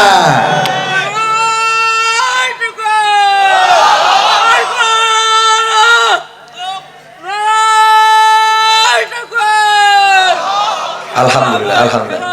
দেখেন দেখেন, এই মানুষটা প্রতিবন্ধী, তার মধ্যেও জিহাদি চেতনা আছে না নাই? এই মানুষগুলোকে মূল্যায়ন করবেন। এই মানুষগুলো দেখেন ভালো করে কথা বলতে না পারলেও কারো মনে হয়নি স্লোগান দেওয়ার, ওর মধ্যে একটা স্প্রিয়া তৈরি হয়ে গেছে। এই আল্লাহ রাব্বুল আলামিন এই মানুষদেরকে কবুল করে নিন, সুস্থ করে দিন, বলেন আমিন। তো এই জন্য আমাদের এই দেশে, আমরা এই দেশের মানচিত্র এনেছি রক্ত দিয়ে, এই দেশের মানচিত্র রক্ত দিয়ে রক্ষা করবো। রাজি আছেন ইনশাআল্লাহ? আর দাদাদের প্রেসক্রিপশনে এই দেশ চলবে না, দাদাদের প্রোডাক্ট দাদাদের দেশে চলে গেছে। এই দেশে যারা আছে তারা দেশপ্রেমিক, দেশপ্রেমিকরা দেশ ছাড়ে না, তারা রক্ত দিয়ে প্রমাণ করে, ফাঁসির কাস্টে ঝুলে প্রমাণ করে, তারা জীবন দিয়ে প্রমাণ করে, জীবন দিতে রাজি, রক্ত দিতে রাজি, শহীদ হতে রাজি। কিন্তু আমরা বাংলাদেশের মানচিত্রের 1 ইঞ্চি মাটি ছেড়ে দিতে রাজি নই। সেই তাওহীদি জনতা আছে না নাই? আছে না নাই? কিন্তু আমার দেশে এখনো ষড়যন্ত্র থেমে নাই। আমার অপর ভাইদেরকে বলেছে ক্ষমতায় আসলে দেশ স্বাভাবিক হয়ে যাবে, ভারতের সাথে সম্পর্ক স্বাভাবিক হয়ে যাবে। ব্যাস শুরু করে দিলেন আমাদের সাথে দ্বন্দ্ব। এই দ্বন্দ্ব করে লাভ নাই, কারণ তারা জানে কারা দেশপ্রেমিক আর কাদেরকে টাকা দিয়ে কিনা যায়। ঠিক না ঠিক? টাকা দিয়ে মুসলমানদের ঈমান কিনা যায় না, আলেম ওলামার রক্ত কেনা যায় না, আলেম ওলামার ঈমান বিক্রি করে না। এই দেশ থেকে আমার আলেম ওলামা সিদ্ধান্ত নিয়েছিল হিন্দুদের মন্দির পাহারা দেবে। দুর্গাপূজায় অনাকাঙ্ক্ষিত ঘটনা ঘটে নাই, বলেন ঠিক কিনা? সুতরাং আলেম ওলামারা এই দেশ রক্ষা করার জন্য সবচেয়ে উত্তম দেশপ্রেমিক হিসাবে মনে করি এই আলেমদের হাতে ক্ষমতার রাস্তা ছেড়ে দিয়ে দেখেন দেশ ভালো থাকবে, জাতি ভালো থাকবে, মানুষ ভালো থাকবে। আর যারা ওই যে মিজানুর রহমান আজহারি ভাই বলেছিল যে একদল খেয়ে গেছে আর একদল খাইতে চাই, অমনি মাথা গরম হয়ে গেল। আমি বললাম, বলতেছে ওরা যার শোনা যাবে না। আমি বললাম আপনি বোঝেনি নাই কার কথা বলেছে, কোন দলের নাম ধরেছে? কয় না। আমি বললাম আসলে বোঝাতে চেয়েছে একদল খেয়ে গেছে মানে আওয়ামী লীগ খেয়ে গেছে, আর একদল খাওয়ার জন্য বসে আছে মানে জামাত ইসলাম খাওয়ার জন্য বসে আছে। বলছে আমারে পাগল বুঝাও কেন? এই জামাত ইসলামরা খায়। আমি বললাম আপনারা খান, আমরাও তো না। আমাদের নেতা বলেছে যে এইগুলো করা যাবে না। যদি করা না যায়, আপনি যদি করেন তাহলে আপনি তো নেতার কথাই মানেন না। কথা কয় না? আপনি তো নেতার কথাই মানেন না। কোন দলের নাম ধরা হয় নাই, শুধুমাত্র বলা হয়েছে একদল খেয়ে গেছে আর একদল খাওয়ার জন্য রেডি হয়ে আছে। এই খাওয়া দলটা হলো বাংলাদেশ সাদাবাজ পার্টি। ওটা বিএনপি না, আওয়ামী লীগ না, জামাত না, জাসদ না, বাসদ না, হেফাজত না। ওরা ওই করে খেয়ে বেড়ায়, ওরা সব সময় সুবিধা নিতে চায়, বলেন ঠিক কিনা? সুতরাং এদের বিরুদ্ধে দলমত নির্বিশেষে সবাই প্রতিবাদী হইতে হবে, তা না হইলে এই দেশ ভালো থাকবে কি হবে? লেখালেখি কলমবাজির ওই মহরব, সমাজের আসল চিত্র যদি না যাই তুলে ধরা। যদি ওই ঘুষের বলে কলমটা উল্টো চলে, যদি ওই হ্যালো কলে ক্যামেরা উল্টো বলে, তবে কি যাবে রোখা দুর্নীতিকে, তবে কি যাবে রোখা দুর্নীতিকে? কি হবে বেঁচে থেকে অযথা বিদ্যা শিখে যদি না গড়তে পারি শোষণবিহীন সমাজটাকে? কি হবে বেঁচে থেকে?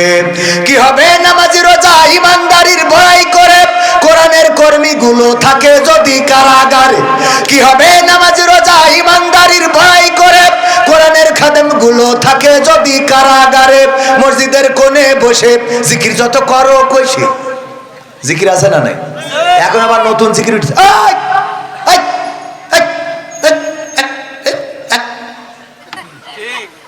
আছে না নাই?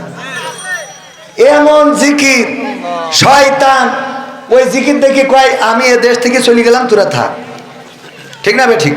মসজিদের কোণে বসে জিকির যত করো কষে, এভাবে যায় না পাওয়া আল্লাহকে, এভাবে যায় না পাওয়া আল্লাহকে।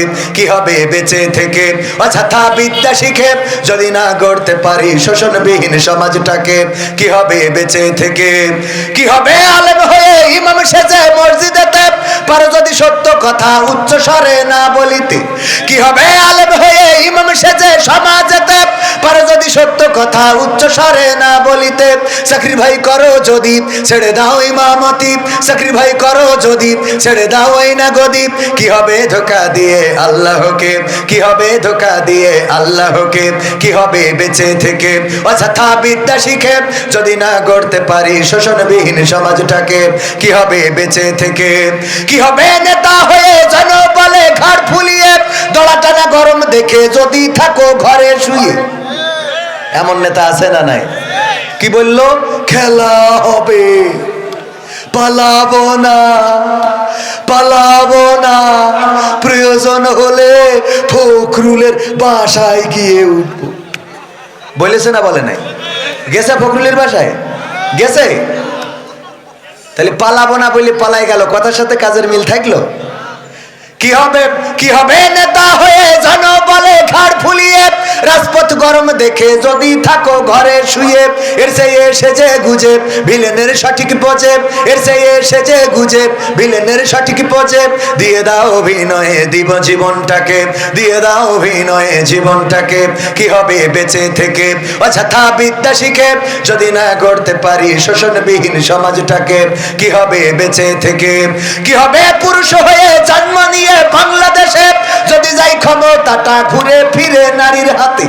কি হবে পুরুষ হয়ে জন্ম নিয়ে এই দেশেতে, যদি যাই ক্ষমতাটা ঘুরে ফিরে নারীর হাতে? কি বা জবাব দেবে, কিভাবে মুখ দেখাবে, কি বা জবাব দেবে, কিভাবে মুখ দেখাবে আমাদের আগামী সেই প্রজন্মকে, তোমাদের আগামী সেই প্রজন্মকে?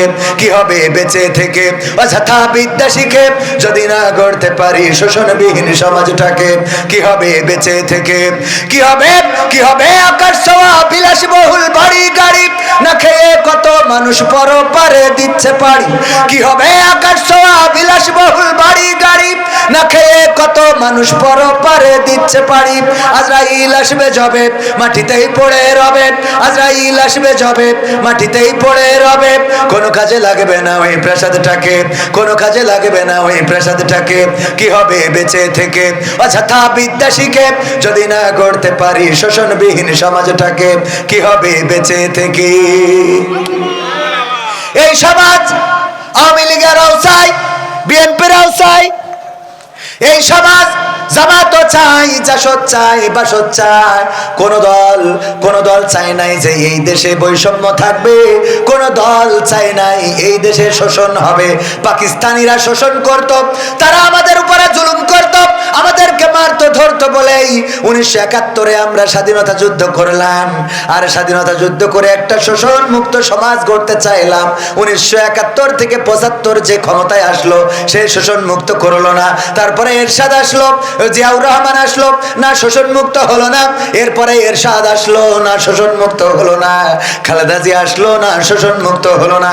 আবার শেখ হাসিনা আসলো, তাও হলো না। তারপরে আবার খালেদা জিয়া জামাত ইসলাম সহ আসলো, তাও হলো না।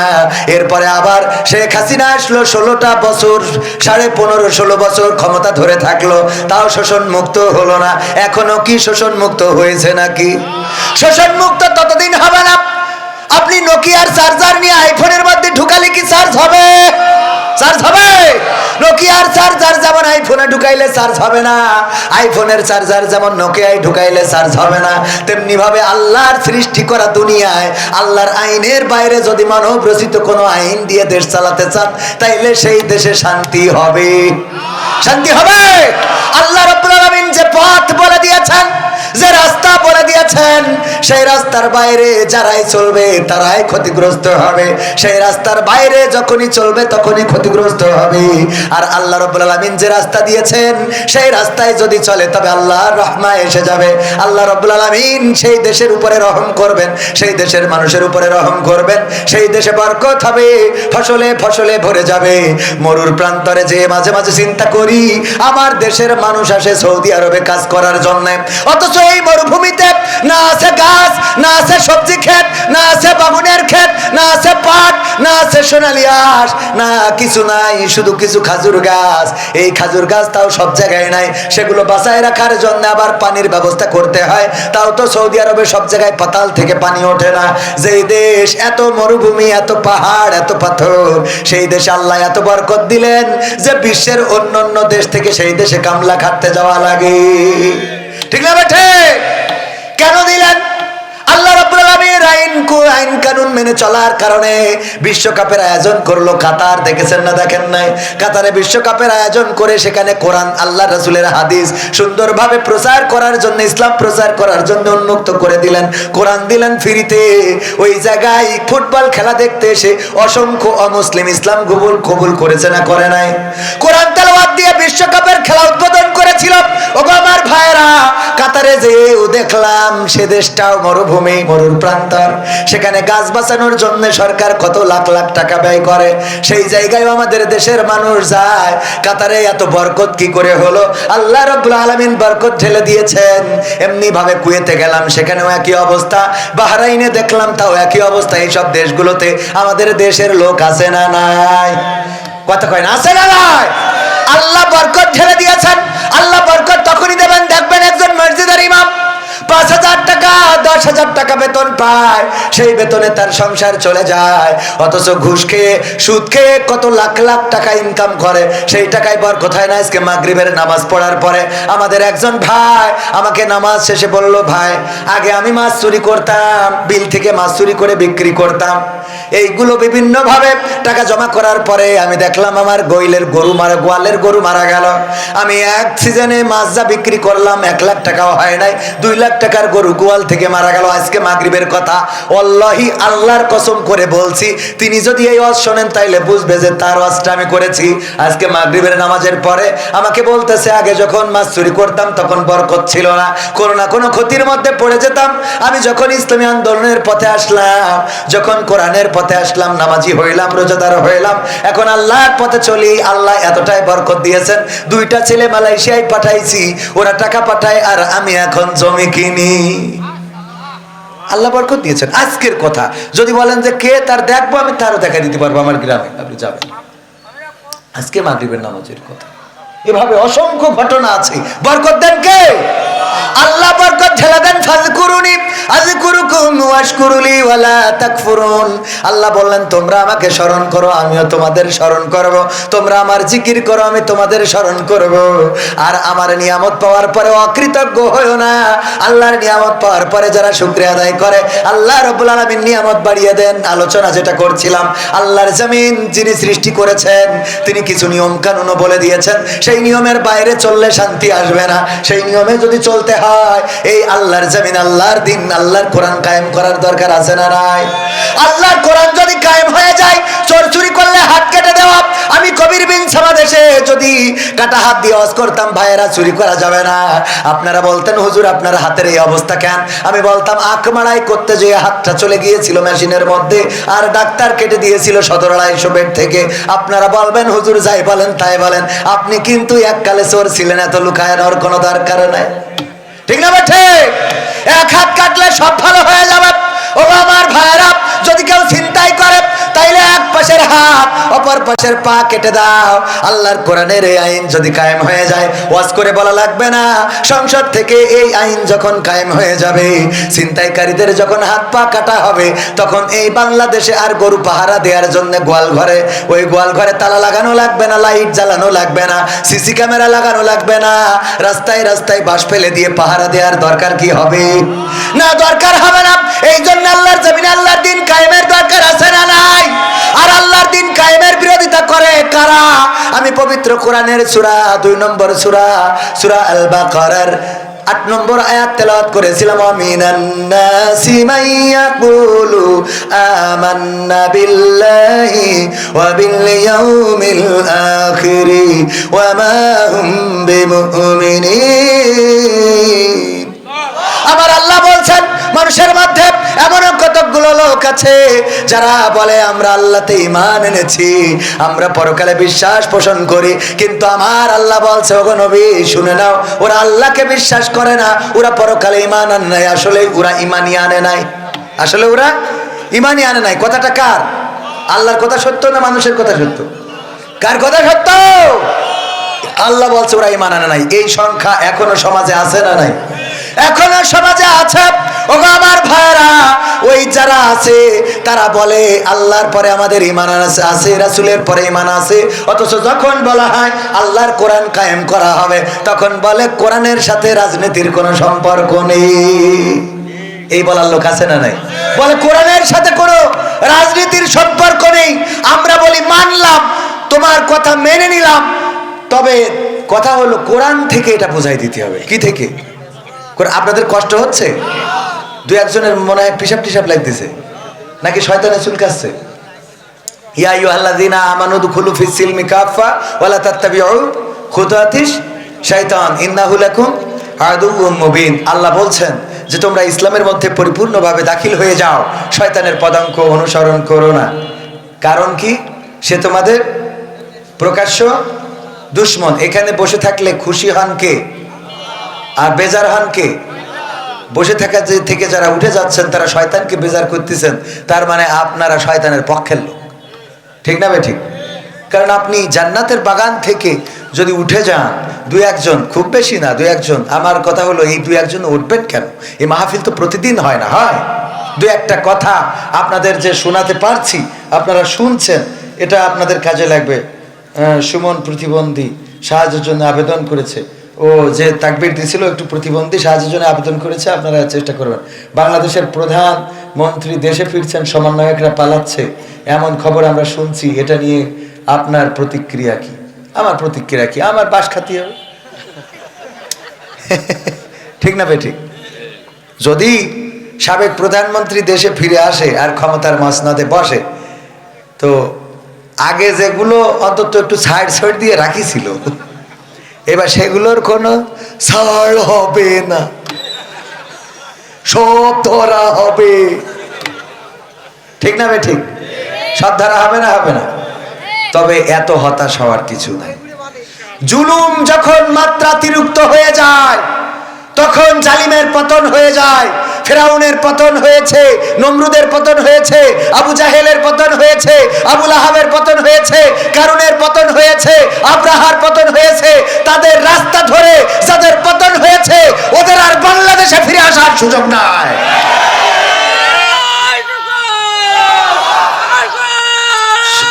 সম্মানিত ভাইয়েরা, সম্মানিত ভাইয়েরা, সম্মানিত ভাইয়েরা, এই যে ফিরে আসার যে অপপ্রচার প্রোপাগান্ডা চালাচ্ছে, তারা মাঝে মাঝে একটু ঝাঁকুনি দিয়ে দেখতে চায় যে তাদের কর্মীরা ঠিক আছে কিনা। তো কর্মী কিছু এখনো তো ঠিক আছে বলে, আগেই তো ভালো ছিলাম, তাদেরকে বলতে চায় তোদের সংসদ ধরে সব পালিয়ে গেল, এরপরেও এই দলের পক্ষে যারা কথা বলিস তোদের লজ্জা আর কোনোভাবে দেওয়া সম্ভব না। ঠিক না ঠিক? আমাদের মাহমুদুল হাসান জিহাদি ভাই বলতো, ওয়াজ করি বাড়ি যাচ্ছে, দেখে যে এই মোড়ের মাথায় একজন পায়খানা করতেছে, তো তখন তো মোটর সাইকেলে ওয়াজ করে বেড়াতো। মনে আছে মাহমুদুল হাসান জিহাদির নাম শুনেছেন আপনারা? মারা গেছে রাহিমাহুল্লাহ, আল্লাহ তার কবরকে জান্নাতের বাগান বানান, আমার আব্বার সাথের বক্তা। তো উনি বলতেছে একটু লজ্জা দেওয়ার জন্য কি করলাম, মোটর সাইকেলের হ্যান্ডেলটা ঘুরায় ধরেছি, ধরিয়ে যাতে ও একটু লজ্জা পায় যে আজ জীবনে যেন রাস্তার পাশে এই কাজ না করে। ও করিস কি লুঙ্গি থুইলে মুখ ঢেকে চুপচাপ বসে আছে, যে নিষেধতে যা হয় হোক উপরে যেন কেউ না থাকে। কথা কি বোঝা গেছে? নিষেধতে যা হয় হোক উপরে যেন কেউ না দেখে। তো এদের লজ্জা শরম ওই লাইট মেরেও হবে না। কথা কয় না? গোটা সংসদ ধরে স্বরাষ্ট্রমন্ত্রী ভারতের মিডিয়ায় সাক্ষাৎকার দিয়েছে যে দেশে যদি আইনের শাসন ফিরে আসে তাহলে উনিও দেশে ফিরে আসবে। ইতিপূর্বে আইনের শাসন ছিল, আইনের শাসন যদি থাকে তাহলে ইলিয়াসকে ফিরিয়ে দাও। গুমকৃত নেতা, অসংখ্য শহীদ, অসংখ্য ছাত্র, এই ছাত্র জনতার বুকে গুলি চালানো হলো। আবু সাইদের বুকের রক্ত শুধু না, জীবনটা নিয়ে নিল।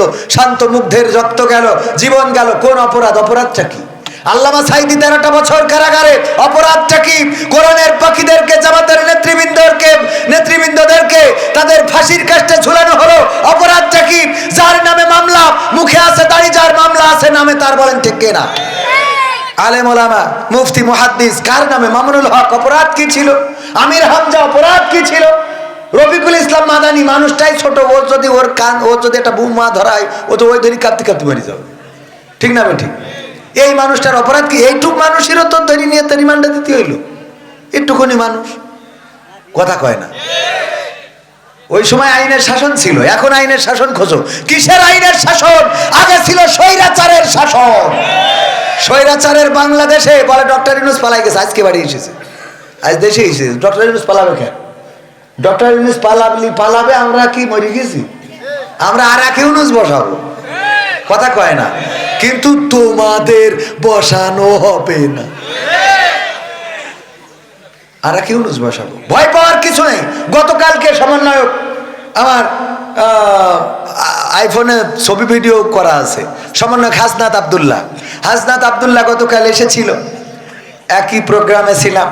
উনি, আমাকে দেখার পরে আমি ওনাকে সালাম কালাম দেওয়ার পরে উনি বলতেছে, আপনি, আপনার মনে আছে যে আজ থেকে 2 বছর আগে অমুক জায়গায় অমুক গাছের নিচে দেখা হয়েছিল অমুক মসজিদের সামনে? আমি বললাম, তখন তো আমিও ছিলাম সাধারণ, আপনিও ছিলেন সাধারণ, এখন তো আপনি হয়ে গেছেন অসাধারণ ব্যক্তিত্ব, আর আমি সেই সাধারণের জায়গায় পড়ে আছি। বুকের মধ্যে জড়াই ধরলেন। কি বলেন কবির ভাই, আপনারা কোথায় আর আমরা কোথায়? একজন ছাত্র আন্দোলনের অন্যতম নেতা সমন্বয়ক হাসনাত আব্দুল্লাহ বুকে জড়িয়ে ধরলেন। এই তো হতে হবে উদারতা, এটা হতে হবে কি উদারতা। একজন শাসককে জনগণের প্রতি সহৃদয়বান হতে হবে। ওমর রাদিয়াল্লাহু আনহু যখন কুফাতে গেলেন, কুফায় যাওয়ার পরে কুফারা বলল, যদি ওমর নিজে আসে তাইলে আমরা তার প্রস্তাব মেনে নেব। মানে ওরা ট্যাক্স দেবে না, কি দেবে না? ট্যাক্স দেবে না, ভ্যাট দেবে না, সরকারকে খাজনা দেবে না। বললো ওমর যদি সরাসরি আসে তাইলে দেব। ওমর রাদিয়াল্লাহু আনহু বললো, যাব, কোনো অসুবিধা নেই। অনেক পথ, একটা ভৃত উট একজন টানতে হয় আর একজন বসতে হয়, ভৃত গোলাম তাকে সাথে নিয়ে রওনা করলেন। একবার ওমর 3 মাইল যায়, নামে, ওরে উঠায়, আবার 3 মাইল যায়, নামে, ওরে উঠায়। এই পালা করতে করতে যখন কুফায় পৌঁছাইছে তখন পালা পড়ে গেছে কুফার রাজপ্রাসাদের কাছে, বা তাদের যেখানে সভাসদ বা মিটিং, সেখানে পৌঁছানোর সময় পালাটা ছিল ওই এটা বসে থাকবে, কিরা ভৃত বসে থাকবে উঠের পরে, আর ওমর টাইনতেছে। ওমর রাদিয়াল্লাহু আনহু টেনে যখন মাহফিলি পৌঁছাইছে, সেই ওয়াজ মাহফিলি অথবা সেই মিটিংয়ে, তাড়াতাড়ি করে সবাই ছুটি চলে গেছে ভৃতর নামানোর জন্য। আসেন আসেন, প্রধানমন্ত্রী নামেন। বলছে, আমি না, ওই যে দড়ি টানছে ওইটা, আমি না, ওই দড়ি টানছে ওটাই ওমর। তারা অবাক হয়ে গেল যে ওমর দড়ি টানে কিভাবে। ওই ভৃত বলল, দেখো, ওমর রাদিয়াল্লাহু তাআলা আনহু এমন একজন শাসক, তিনি ইনসাফ কায়েম করেছেন এই জমিনের মধ্যে, আর তার জন্যই গোটা আরব ভূখণ্ডে শান্তি ফিরে এসেছে। ওগো আমার ভাইয়েরা, ওমর সেই ইনসাফ কায়েম শুধুমাত্র রাষ্ট্রে করে নাই, নিজের জন্যও করেছে। আজকে এই পথ আসার সময় উনি বললেন, তুমি আমার ভৃত, আমি তোমার মালিক, এটা হবে না, বরং তুমিও জনগণ, আমিও সেই জনগণের, তুমি আল্লাহর বান্দা, আমিও একজন আল্লাহর বান্দা, আল্লাহর গোলাম হিসাবে তোমার আজকে এই উটের পরে 3 মাইল তুমি চড়বা, আমি 3 মাইল চড়বো, আমি টানবো, তুমি টানবা, এইভাবে আমরা কুফা পর্যন্ত যাব। এই কথা শোনার পরে ওই কুফাতে যত মুসলিম আছে যারা খাজনা দিতে চায় নাই, ট্যাক্স দিতে চায় নাই, সবাই এক বাক্যে স্বীকার করে নিল, এমন একজন রাষ্ট্রের শাসকের জন্য আমাদের আর কোনো খাজনা দিতে আপত্তি নাই। এমনি শান্তি আসে নাই। ওমর রাদিয়াল্লাহু তাআলা আনহু ঘুরে বেড়াতেন রাতের অন্ধকারে, দেখলেন একটা বাড়িতে কান্না, একটা বাড়িতে কি যেন রান্না করে, হাড়ির মধ্যে কি যেন ফুটায়। সবাই ঘটনাটা জানেন, শুধু স্মরণ করিয়ে দিই। ওমর রাদিয়াল্লাহু তাআলা আনহু দেখলেন পাশে বাচ্চারা কান্নাকাটি করে, ছোট ছোট বাচ্চা শিশুরা, একসময় কাঁদতে কাঁদতে তারা ঘুমিয়ে গেল। ঘুমানোর পরে ওই মহিলা চুলার আগুন নিভিয়ে দিল। তারপরে নিভানোর পরে তিনিও ঘুমাতে যাবেন। ওমর রাদিয়াল্লাহু তাআলা আনহু বাড়িতে ঢুকলেন, বললেন, ওগো বুড়িমা, কি রান্না করছিলে, আর রান্নাটা কেন শেষ হলো না, আবার চুলাটাও নিভিয়ে দিলে, হাড়ি থেকে কোনো খাদ্য তো বের করলে না, কারণটা কি? ওই বুড়িমা বলল, দেখো আমার অনেকগুলো সন্তান, বাড়িতে কোনো খাবার নাই, এরা কান্না করে, মাগো খেতে দাও, খেতে দাও। আমি কি খেতে দেব? আমার কাছে তো কোনো খাবার নাই। সান্ত্বনা দেওয়ার জন্য পাথরগুলো খুঁটে এনে হাড়ির মধ্যে দিয়ে জ্বালাচ্ছিলাম, আর সন্তানদের সান্ত্বনা দিচ্ছিলাম যে দেখো তোমাদের জন্য রান্না হচ্ছে, রান্না শেষে খাওয়াবো। আমি জানি ওরা এক সময় ক্লান্ত হয়ে ঘুমিয়ে পড়বে, তারপরে আমি চুলাটা নিভিয়ে দেব। ওরা ঘুমিয়ে পড়েছে, চুলাটা নিভিয়ে দিলাম। ওমর রাদিয়াল্লাহু তাআলা আনহু ছুটে গেলেন, তাড়াতাড়ি করে বস্তা, আটার বস্তা মাথায় নিলেন। গোলামেরা, রাষ্ট্রের যারা কর্মচারী ছিল, তারা বলল, ওগো ওমর, আটার বস্তা মাথায় নিয়ে কোথায় যাও? আটার বস্তাটা আমাদের কাঁধে তুলে দাও। ওমর রাদিয়াল্লাহু তাআলা আনহু বললেন, আটার বস্তা তোমাদের কাঁধে দিতে রাজি, তোমরা যদি কথা দাও পরকালের ময়দানে আল্লাহ যেদিন বদ আমলের খাতাটা আমার কাঁধে দিয়ে দেবে, তখন আমার সেই বদ আমলের খাতাটা তোমাদের কাঁধে তুলে নিবা। এটাতে যদি রাজি থাকো তাইলে আটার বস্তাটা তোমাদের কাঁধে দিতে পারি। না, কেউ রাজি হলো না, কারণ পরকালের ময়দানে কেউ কে দায়িত্ব নেবে? মা তার সন্তানের দায়িত্ব নেবে না, সন্তান তার মায়ের দায়িত্ব নেবে না। কলিজার টুকরা সুদ খাইলেন, ঘুষ খাইলেন, অন্যায় করলেন, ভেবেছে অন্য পথে চললেন, সেই সন্তানও পরকালের ময়দানে আপনার পরিচয় দেবে না। ওমর রাদিয়াল্লাহু তাআলা আনহু নিয়ে গেলেন, তাড়াতাড়ি করে বলছি রুটি বানালেন, মহিলার সাথে সহযোগিতা করলেন, রুটি ছাকলেন, তারপরে সন্তানদেরকে ঘুম থেকে উঠালেন, মুখে আহার তুলে দিলেন। খাওয়ায় যখন পেট পরিতৃপ্ত করে বাড়িতে ফিরে যাচ্ছেন, ওই বুড়িমা বলল, বাবা দাঁড়াও, তোমারে নিয়ে একটু দোয়া করব। কি দোয়া? দুটি হাত তুললেন আল্লাহর কাছে, বললেন, ওগো আল্লাহ, এই রাষ্ট্রে তুমি ওমরকে খলিফা না বানায় যদি তুমি এমন একজন ব্যক্তিকে রাষ্ট্রের খলিফা বানাতে, তাইলে এই রাষ্ট্রের অবস্থাটা অনেক বড় পরিবর্তন হয়ে যেত। ওমর রাদিয়াল্লাহু তাআলা আনহু বললেন, আমিন। ওমর রাদিয়াল্লাহু তাআলা আনহু কি বললেন? তারপরে কি করলেন? বুড়িমাকে বললেন, আগামীকালকে ওমরের দরবারে আসবা, সেখানে আমি থাকবো।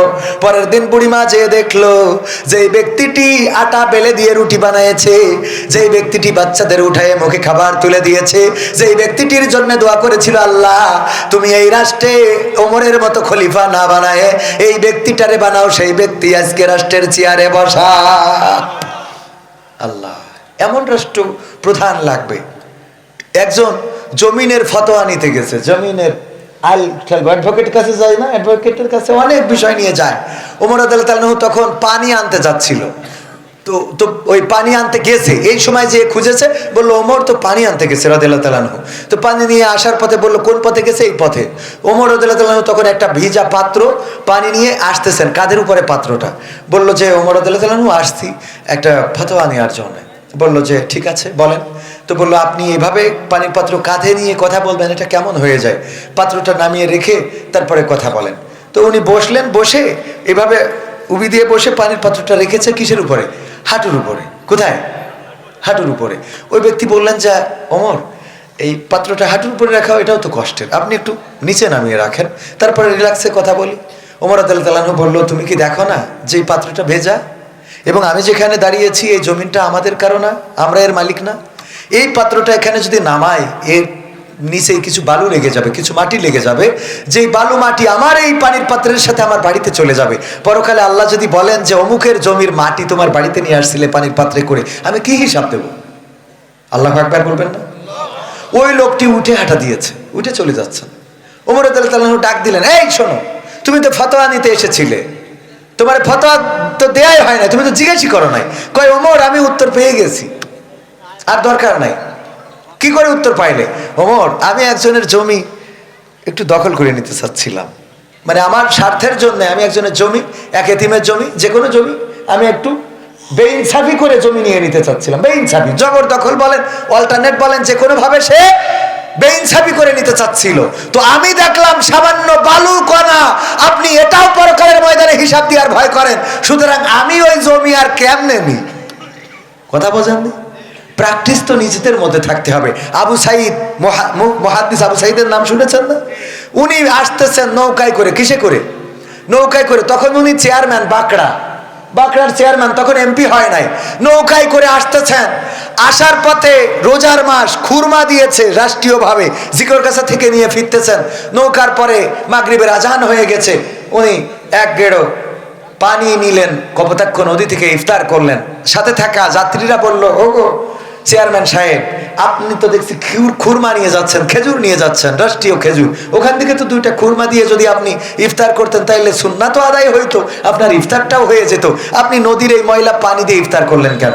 মুহাদ্দিস আবু সাঈদ ওই দিন জবাব দিয়ে বলেছিল, আমি যেটা নিয়ে যাচ্ছি এটা রাষ্ট্রের সম্পদ এবং এটা জনগণের অধিকার, এখান থেকে একটা খুরমা বের করে খাওয়ার মতো এখতিয়ার আল্লাহ রাব্বুল আলামিন আমাকে দেয় নাই, সুতরাং এই খুরমা খাওয়ার যোগ্যতা আমার নাই, এটা খাওয়ার অধিকার আমার নাই। এই ছিল মুহাদ্দিস আবু সাঈদ সাহেব রাহিমাহুল্লাহ। তিনি ইন্তেকাল করেছেন। এখনকার জামানায়ও এমন মানুষ আছে না নাই? এই মানুষদের পক্ষে থাকার দরকার আছে না নাই? এখনো চেয়ারম্যানই করে।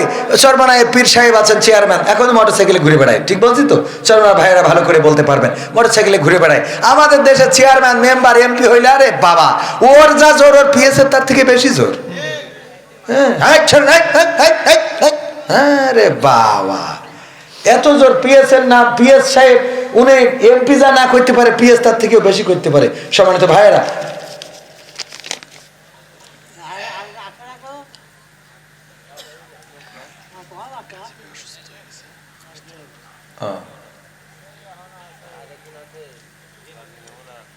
এটা দুঃখজনক ভাই, এখনই শেষ করে দেব।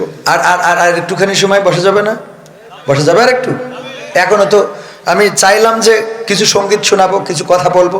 তো এখন যেটা আমার কাছে বলতে বলেছেন, এটা হলো যে আমাদের এখানকার অনেক ভাইয়েরা এই মাহফিলের বিরোধিতা করেছে। এখানে যদিও একটা দলের নাম মেনশন করা হয়েছে, আমি এই দলের নাম মেনশন করতে চাই না, কারণ গতকালকের আগের দিন যেখানে মাহফিল করেছি নাটোরে, নাকি গতকাল করলাম খেয়াল নাই, না গতকাল তো করলাম কুমিল্লায়, গতকাল নাটোরে। সেখানকার মাহফিলের আয়োজক ছিল বিএনপির ভাইয়েরা। আয়োজক কারা? আর এখানে বলতে চাচ্ছেন যে বিএনপিরা মাহফিল বন্ধ করার চেষ্টা করেছে। আসলে এটা দলের দোষ না। কিসের দোষ না? কথা কয় না। এটা দলের দোষ না। এই জন্যে আমি বলবো যে এই কাজ যারা করেছেন এটা তাদের ব্যক্তি প্রবলেম। আর বিএনপির এমন কোনো দিক নির্দেশনা নাই যে কোরআনের মাহফিল বন্ধ করতে হবে, মাহফিল করতে দেওয়া হবে না, এই জাতীয় দিক নির্দেশনা নাই।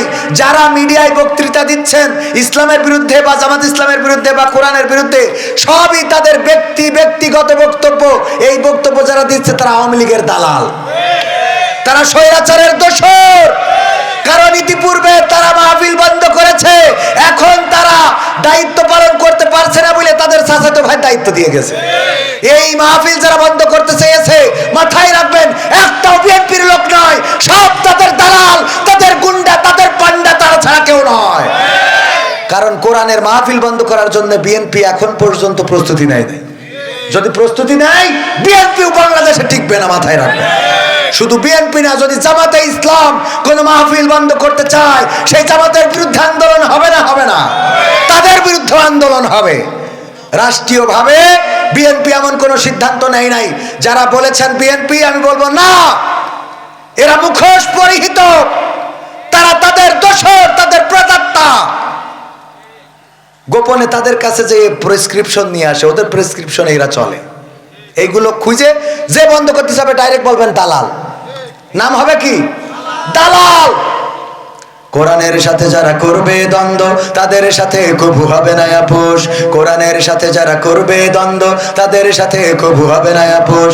জেল জুলুম হলেও হবে, জেল জুলুম হলেও হবে, বিবেকের কাছে তবু রব নির্দোষ। আমার রবের কাছে রব নির্দোষ, মহান প্রভুর কাছে রব নির্দোষ।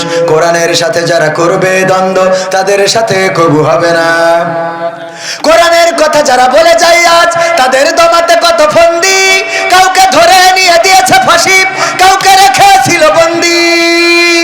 কোরআনের কথা যারা বলে যায় আজ, তাদের দমাতে কত ফন্দি। কাউকে ধরে নিয়ে দিয়েছে ফাঁসি, কাউকে রেখেছিল বন্দি। হক কথা বললেই জ্বলে যায় গাপ, কোরআনের কথা সইতে পারে না। হক কথা বললেই জ্বলে যায় গাপ, কোরআনের কথা সইতে পারে না। জানি না তাদের আমাদের পরে কেন এত আক্রোশ। জেল জুলুম হলেও হবে, জেল জুলুম হলেও হবে, বিবেকের কাছে তবু রব নির্দোষ। আমার রবের কাছে রব নির্দোষ, মহান প্রভুর কাছে রব নির্দোষ। কোরআনের সাথে যারা করবে দ্বন্দ্ব, তাদের সাথে কবু হবে না। কোরআনের কথায় আজ বলতে গেলে আসছে বাধা কত ভাবে। কোরআন প্রেমিকেরা হাতে রেখে হাত সামনে এগিয়ে যাবে। দিনের কথায় আজ বলতে গেলে আসছে বাধা কত ভাবে। কোরআন প্রেমিকেরা হাতে রেখে হাত সামনে এগিয়ে যাবে। হক কথা বলতে করি না কো ভয়, জীবনের বিনিময়ে আনবো বিজয়। হক কথা বলতে করি না কো ভয়, জীবনের বিনিময়ে আনবো বিজয়। বুকে আছে শক্তি, অন্তরে আছে সাহস। জেল জুলুম হলেও হবে, জেল জুলুম হলেও হবে, বিবেকের কাছে তবু রব নির্দোষ। আমার রবের কাছে রব নির্দোষ, মহান প্রভুর কাছে রব নির্দোষ।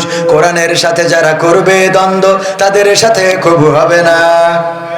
আপোষ করা যাবে? আপোষ করা যাবে? কোরআনের পক্ষে থাকতে রাজি কারা কারা দেখতে চায়? নারায়ে তাকবীর, লিল্লাহি তাকবীর। আল কোরআনের আলো, আল হাদিসের আলো, আমার নেতা তোমার নেতা। নারায়ে তাকবীর।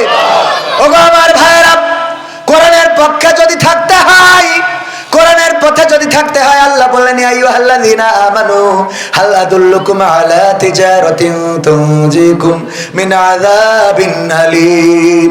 ওগো ঈমানদারেরা, আমি কি তোমাদের এমন একটা ব্যবসার কথা বলে দেব যে এই ব্যবসা করলে তোমরা জাহান্নামের আযাব থেকে বেঁচে যাবে। আল্লাহ বলেই পরবর্তী আয়াতে বলে দিলেন তুমিনুনা বিল্লাহি ওয়া রাসূলিহি ওয়া তুজাহিদুনা ফি সাবিলিল্লাহি বিআমওয়ালিকুম ওয়া আনফুসিকুম যালিকুম খায়রুল লাকুম ইন কুনতুম তা'লামুন।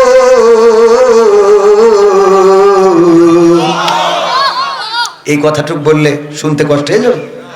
থাকা যাবে আর একটু সময়? ভাইরা আমার, আল্লাহ রাব্বুল আলামিন বললেন সেই ব্যবসাটা হলো আমি আল্লাহর প্রতি ঈমান আনতে হবে, আমার রাসূলের প্রতি ঈমান আনতে হবে। আর আমি তোমাদের যে মাল দিয়েছি বিআমওয়ালিকুম ওয়া আনফুসিকুম, এবং তোমাদের যে জান দিলাম, সেই জান মাল দিয়ে আমার দ্বীন কায়েমের জন্য, আমার জমিনে আমার দ্বীন প্রতিষ্ঠার জন্য সংগ্রাম করতে হবে। এই দায়িত্ব দিয়েছেন কে? চিল্লায়ে বলেন, দায়িত্ব দিয়েছেন কে? এই দায়িত্ব পালন করার দরকার আছে না নাই? এই দায়িত্ব যদি পালন করতে হয়, আমার খোঁজালি যুব সংঘ, খোঁজালিপুর যুব উন্নয়ন কি খোঁজালিপুর যুব উন্নয়ন সংঘ এই 3 বছর ধরে সমাজের অনেক কাজ করে যাচ্ছেন। আমার মা বোনেরা পর্দার অন্তরালে আছেন, তাদের ব্যাপারেও দু একটা কথা বলা দরকার। মা বোনেরা এসেছেন, মা বোনদের জন্য একটু ওয়াজ করা দরকার। আবার ওই যে ওবায়দুল কাদের কাকার গানটাও এখনো গাওয়া হয় নাই, শোনার দরকার আছে না নাই? এমপিরা সব কোথায় গেল? শোনাবো? শুনবেন শোনাবো, কিন্তু তার আগে একটুখানি আপনাদের কাছে দাবি, খোঁজালিপুর দক্ষিণ পাড়া যুব উন্নয়ন সংঘ এরা অনেক কষ্ট করে, অনেক পরিশ্রম করে, দিন রাত পরিশ্রম করে, বিদেশে খাটে, তারপরেও কিছু অংশ জমা করে করে সমাজের ভালো ভালো কাজের সাথে সম্পৃক্ত আছে, ভালো ভালো কাজের সাথে তারা জড়িত আছে। এই ভালো কাজে সহযোগিতা করার দরকার আছে না নাই? আছে না নাই? সহযোগিতা করতে রাজি? আমরা রাজি। আমি ব্যক্তিগতভাবে এই যুব সংঘের জন্য একটু সহযোগিতার হাত বাড়িয়ে দিচ্ছি। আপনাদের কাছেও বলবো, মা বোনদেরকেও বলবো, যে যা পারেন এই যুব সংঘ আগামী রমজানে ইফতারি বিতরণ করতে চায়, যারা গরিব মানুষ তাদের বাজার করে দিতে চায়, সেই বাজারের টাকার জন্য এই মাহফিলের জন্য টাকা লাগবে না, কারণ এই মাহফিলের যা খরচ তা বিদেশ থেকে ওরা কমপ্লিট করেছে। ওগো আমার ভাইয়েরা, 500, 100, 1000, 2000, 3000 যার পকেটে যা আছে দিয়ে দেবেন। তারপরে আমি কয়েকটা সঙ্গীত শোনাবো। আমার ইউটিউবার ভাইয়েরা এসেছেন অনেকে, আমি কয়েকটা সঙ্গীত না শোনায় বিদায় নেব না। আমার মা বোনেরাও এসেছেন, মা বোনদের জন্যও কিছু দিক নির্দেশনার দরকার আছে না নাই? আল্লাহ বললেন, ওয়াকরনা ফি বুয়ুতিকুন্না ওয়ালা তাবাররাজনা তাবাররুজাল জাহিলিয়াতিল উলা। ওগো নারীরা, তোমরা পর্দার মধ্যে থাকো, জাহিলি যুগের মেয়েদের মতো সেজেগুজে নিজেদেরকে প্রদর্শন করে বেড়ায়ো না। কথাটা কার?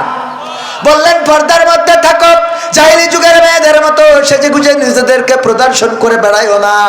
আর আমার মা বোনেরা এখন সাজুগুজু করে, আবার বোরখাও পরে। আগে সাজুগুজু, তারপরে বোরখা। বলেন ঠিক না বেঠিক? এরপরে পার্কে যায়, রিসোর্টে যায়, ক্যান্টিনে যায়, ক্যাফেতে যায়, তারপরে বোরখা খুলে দেয়, দিয়ে বলে দেখো আজকে কেমন লাগে।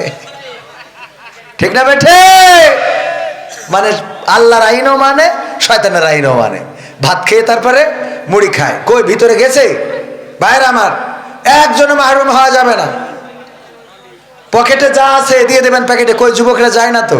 এটা গেলেই তারপরে আমি কয়েকটা মা বোনদের মধ্যেও যান, যা আছে পকেটে দিয়ে দেবেন প্যাকেটে, কেউ মাহরুম হওয়া যাবে না। যুবকদের জন্য সহযোগিতা করবেন, 500, 100, 1000, 2000, 3000 আমার হাতেও যদি কেউ দিতে চান দিতে পারেন, দোয়া করে দেব। মুসাফির মানুষ, ওগো আমার ভাইয়েরা, পরের জায়গা পরের জমি ঘর বানায় আমরা রই, আমরা তো এই ঘরের মালিক নই। পরের জায়গা পরের জমি ঘর বানায় আমি রই, আমি তো সেই ঘরের মালিক নই। ও সেই ঘরখানা যার জমিদারি,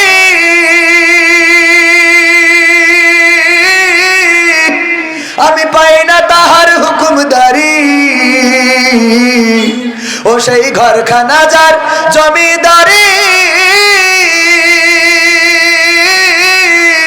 আমি পাই না তাহার হুকুমদারি। আমি পাই না জমিদারের দেখা, পাই না জমিদারের দেখা, মনের দুঃখ কারে কই, আমরা তো সেই ঘরের মালিক নই। পরের জায়গা পরের জমি ঘর বানায় আমরা রই, আমরা তো সেই ঘরের মালিক নই। জমিদারের ইচ্ছা মতো দেই না জমি চাষ, তাই তো ফসল ফলে না রে দুঃখ 12 মাস। জমিদারের ইচ্ছা মতো দেই না জমি চাষ, তাই তো ফসল ফলে না রে দুঃখ 12 মাস। আমি খাজনা পাতি সবই দিলাম, তবু জমি আমার হয় যে নিলাম। আমি খাজনা পাতি সবই দিলাম, তবু জমি আমার হয় যে নিলাম। আমি চলি যে তার মন জোগায়া, চলি যে তার মন জোগায়া, আপনা নিলে না সই, আমি তো সেই ঘরের মালিক নই। পরের জায়গা পরের জমি ঘর বানায় আমরা রই, আমরা তো সেই ঘরের মালিক নই, আমরা তো সেই ঘরের মালিক নই, আমরা তো সেই ঘরের মালিক নই। তো পরের জায়গা পরের জমি, এই জায়গায় কিছু অর্থ কিছু সম্পদ একটু দিলে কি কষ্ট হবে? আমার হাতেও দিতে পারতেন। মা বোনদের মধ্যে যান, মা বোনেরাও অনেক মা বোন এসেছেন, তারাও দিবেন। আল্লাহ আমার মা বোনদের দেওয়াকে কবুল করে নিন। সম্মানিত ভাইয়েরা, আমরা যেটা বলছিলাম যে আল্লাহ রাব্বুল আলামিন বলছেন ওয়ামিনান নাসি মান ইয়াকুলু আমান্না বিল্লাহি ওয়া বিল ইয়াউমিল আখিরি ওয়া মা হুম বিমুমিনিন। মানুষের মধ্যে এমন কিছু লোক আছে যারা ঈমানদার দাবি করে, কিন্তু তাদের মধ্যে ঈমানের ছিটে ফোঁটাও নাই। এমন মানুষের সংখ্যা বেশি না কম? অনেক বেশি। প্রথমে বলেছিলাম ওয়াইযা কুরিয়াল কুরআনু ফাসতামিউ লাহু ওয়া আনসিতু লাআল্লাকুম তুরহামুন। যখন তোমাদের সামনে কোরআন বলা হবে, কোরআন পড়া হবে, তখন তোমরা চুপ থেকে হৃদয়ের কান দিয়ে শুনবে, যাতে করে তোমাদের উপর আল্লাহর রহমত বর্ষণ হতে পারে। আমরা দেখেছি একজন দুজন করে উঠেছে না ওঠে নাই? উঠেছে। অ্যাডভোকেট গাজী এনামুল হক ভাই এখনো তো আসেনি নাই, তাই যদি এই ফাঁকা করে দেন তাহলে কি অবস্থা।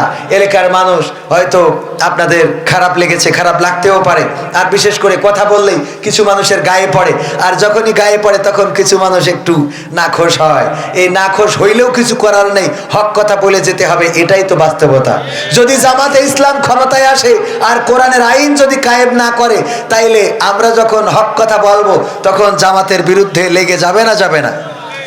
যাবে না। এই জন্যে আমাদের হক কথা বলার কারণে হতে পারে জামাত ইসলাম আসার পরেও আমাদের পরে নির্যাতন জুলুম চলতে পারে না? আবার বিএনপি আসলেও নির্যাতন জুলুম চলতে পারে, কারণ কোরআনের রাজ যারা চাইবে না তাদের সাথে আমাদের কোনো আপোষ থাকবে। আমরা এই সংসদে কোরআন বসাইতে চাই, কে নেতা এটা বড় কথা না। আমরা বসাইতে চাই কাকে? আল্লাহর কোরআনকে। আল্লাহর কোরআন সংসদে যদি শেখ হাসিনা কায়েম করে দেয় তবেই চট করে ঢুকতে পারবে, তাছাড়া ঢুকা হবে। এমপিরা সব কোথায় গেল? মন্ত্রীরা সব কোথায় গেল? কোথায় কাদের কাকা? তাদের ছাড়া দেশটা এখন লাগে ফাঁকা ফাঁকা। পালাবো না, পালাবে না, যাই না তবু দেখা। পালাবে না, যাই না তবু দেখা। তাদের ছাড়া দেশটা এখন লাগে ফাঁকা ফাঁকা, ওদের ছাড়া দেশটা এখন লাগে ফাঁকা ফাঁকা। আইন মন্ত্রী আটকে গেল আইনেরই ফাঁকে, দাড়ি ছাড়া দরবেশের ভণ্ড ভণ্ড লাগে। আইন মন্ত্রী আটকে গেল আইনেরই ফাঁকে, দাড়ি ছাড়া দরবেশের ভণ্ড ভণ্ড লাগে। শুনছি কত নেতা নেত্রী খাইতেছে ভাই ডান্ডা, বিচারপতি কালামানিকের ফাটিয়েছে আন্ডা। পলকের ঝলক গেল থামিয়ে নেটের চাকা। তাদের ছাড়া দেশটা এখন লাগে ফাঁকা ফাঁকা, ওদের ছাড়া দেশটা এখন লাগে ফাঁকা ফাঁকা। কই গেল সেই সংসদেতে মমতাজের গান? কোথায় গেল হযরত বালা স্বামী ওসমান? কই গেল সেই সংসদেতে মমতাজের গান? কোথায় গেল হযরত বালা স্বামী ওসমান? ইনু মেনন্দি পুমনি আছে কারাগারে, বাপ করিলেও পাপ কখনো ছাড়ে কি আর তারে। কোথায় গেল স্পিকারের দৃষ্টি আঁকা বাঁকা? তাদের ছাড়া দেশটা এখন লাগে ফাঁকা ফাঁকা, ওদের ছাড়া দেশটা এখন লাগে ফাঁকা ফাঁকা। কোথায় গেল আরাফাত আর ব্যারিস্টার সুমন? কথা বলার সময় তারা করে নিয়োজন। মুরগি কবির খাইছে ধরা, জাফর কোথায় আছে? গোপনে কি সেও গেল মোদি দাদুর কাছে? কোথায় গেল সালামের কাড়ি কাড়ি টাকা? তাদের ছাড়া দেশটা এখন লাগে ফাঁকা ফাঁকা, ওদের ছাড়া দেশটা এখন লাগে ফাঁকা ফাঁকা। এমপিরা সব কোথায় গেল? মন্ত্রীরা সব কোথায় গেল? কোথায় কাদের কাকা? তাদের ছাড়া দেশটা এখন লাগে ফাঁকা। লাগে না লাগে না? ফাঁকা ফাঁকা লাগে, কারণ তারা আগে আমাদের বিনোদন দিত, বিভিন্ন কথা বলতো, এখন আর সেই কথাগুলো শোনা হয় না। আগে বলতো কেমন করে কুমড়ো দিয়ে বেগুনি বানানো যায়, কেমন করে কাঁচামরিচ শুকিয়ে রাখা যায়, কেমন করে পেঁয়াজ ছাড়া রান্না করা যায়, কেমন করে কাঁঠাল দিয়ে বার্গার বানানো যায়, কেমন করে গোশতের অভাব কাঁঠাল দিয়ে পূরণ করা লাগে। তারপরে আবার বলতো এই মোবাইল কে দিয়েছে, ঠিক না বেঠে? এইগুলো কি এখন শোনা যায়? না, শোনা যায় না। অথচ চায়ের দোকানে দেখা যায় অনেকে বলে আবার দেখা হবে, খেলা হবে। এত বড় বড় মালদার পার্টি, তারা সংসার ধরে পালিয়ে গেল, আর 3 টাকার বিড়িখোর দোকানে বসে বলে আবার দেখা হবে, ঠিক না বেঠে? তোর মাথায় তো লজ্জা হবে না? আগেই বলিলাম লজ্জা হবে, লজ্জা হবে না। ওগো আমার ভাইয়েরা, এই জন্য একটু লজ্জা করার দরকার। আর এখনো যারা বলে আগেই তো ভালো ছিলাম, ওদের ডাক্তারের কাছে নিয়ে গেলি দেখবেন হৃদয়ের মধ্যে টকাস টকাস করে না, খালি আপা আপা করে। কি করে? আপা আপা আপা আপা আপা করে, ঠিক না বে ঠিক? পর্দার অন্তরালে মা বোনেরা আমার, আপনাদেরও কিছু দায়িত্ব আছে। স্বামীর সাথে খারাপ আচরণ করা যাবে, স্বামীর সাথে খারাপ আচরণ করা যাবে না, সন্তানের সামনে গালমন্দ করা যাবে না, গীবত করা যাবে না, পরনিন্দা করা যাবে না, পরচর্চা করা যাবে না। আমার মা বোনেরা, সন্তানদেরকে আপনি যেমন করে গড়ে তুলবেন, ওরা মাটির মতো, ওরা কাদার মতো, ওরাও তেমন হয়ে গড়ে উঠবে। আপনি যদি মানুষের গীবত করেন, গালমন্দ করেন, সিরিয়াল দেখেন, টিভি দেখেন, নামাজ না পড়েন, কোরআন না পড়েন, হাদিস না পড়েন, ইসলামী সাহিত্য না পড়েন, তাইলে ওই সন্তানও শয়তান হয়ে বেড়ে উঠবে। পরবর্তীতে এই সন্তান বড় হওয়ার পরে আপনাকে বৃদ্ধাশ্রমে রাখবে, আপনার ওষুধ কিনে দেবে না, আপনার খোঁজ খবর নেবে না, এমনকি দুনিয়ার পরে কষ্ট তো দেবে দেবে দেবে, আর পরকালে জাহান্নামে যাওয়ার কারণ হয়ে যাবে, ঠিক না বেঠে? এই জন্য সন্তানদেরকে মানুষ করার জন্য আপনারা নিজেদেরকে পরিবর্তন করবেন, নিজেদের চরিত্র, নিজেদের ব্যবহার, আচার আচরণ পরিবর্তন করবেন। স্বামীর সাথে খারাপ আচরণ করবেন না, কারণ মেয়েটা শেখে। আপনি যদি স্বামীর সাথে খারাপ আচরণ করেন, ওই মেয়েটাও শেখে কেমন আচরণ করতে হবে। আপনি যদি স্বামীর বাইরে কারোর সাথে কথা বলেন, ওই মেয়েটাও শেখে স্বামীর বাইরেও কথা বলা যায়। যদি মেয়ের চাচাদের সাথে কথা বলেন গো, তাইলে এই মেয়েও বিয়ের পরে তার অন্যান্য এই জাতীয় যারা আছে তাদের সাথে কথা বলবে। আমার মা বোনেরা বলছে হুজুর গো, আমাদের কথা বলেন, সামনে যারা বসে আছে ওরা কি ফেরেশতা নাকি? ওরাও তো সেই একই কাজ করে। যদি আপনারা বিড়িখোর হন, আপনার সন্তান ডাইলখোর হবে, ঠিক না বেঠে? বিড়িখোর হইলে ডাইলখোর হবে। আপনি যদি গালাগালি দেন, ও আর এর থেকে বেশি কিছু করবে। আপনি যা লাঠি দিয়ে মারেন, ও তার ছুরি দিয়ে কোপাবে। সুতরাং আমাদের সবার পরিবর্তন দরকার। আল্লাহ আমাদের হেফাজত করুন। সম্মানিত ভাইয়েরা, মুহতারাম গাজী অ্যাডভোকেট এনাম আঙ্কেল, আমাদের শ্রদ্ধাভাজন ওস্তাদজি, উনি হঠাৎ অসুস্থ হয়ে পড়ার কারণে আজকে আমাদের প্রোগ্রামে আসতে পারছেন না। সবার কাছে দোয়া চেয়েছেন, আমরা দোয়া করি আল্লাহ রাব্বুল আলামিন আমাদের মুহতারামকে সুস্থতা দান করুন, বলেন আমিন। আলহামদুলিল্লাহি রাব্বিল আলামিন। ربنا ظلمنا أنفسنا وإن لم تغفر لنا وترحمنا لنكونن من الخاسرين ربنا آتنا في الدنيا حسنة وفي الآخرة حسنة وقنا عذاب النار ওগো আল্লাহ, তোমার বান্দাদের নিয়ে দোকানে শূন্য হাত তুলে দিয়েছি। আল্লাহ, তুমি চেয়ে দেখো এই রাতের অন্ধকারে, গভীর রাতে, শীতের মধ্যেও তোমার বান্দারা এখনো বসে আছে।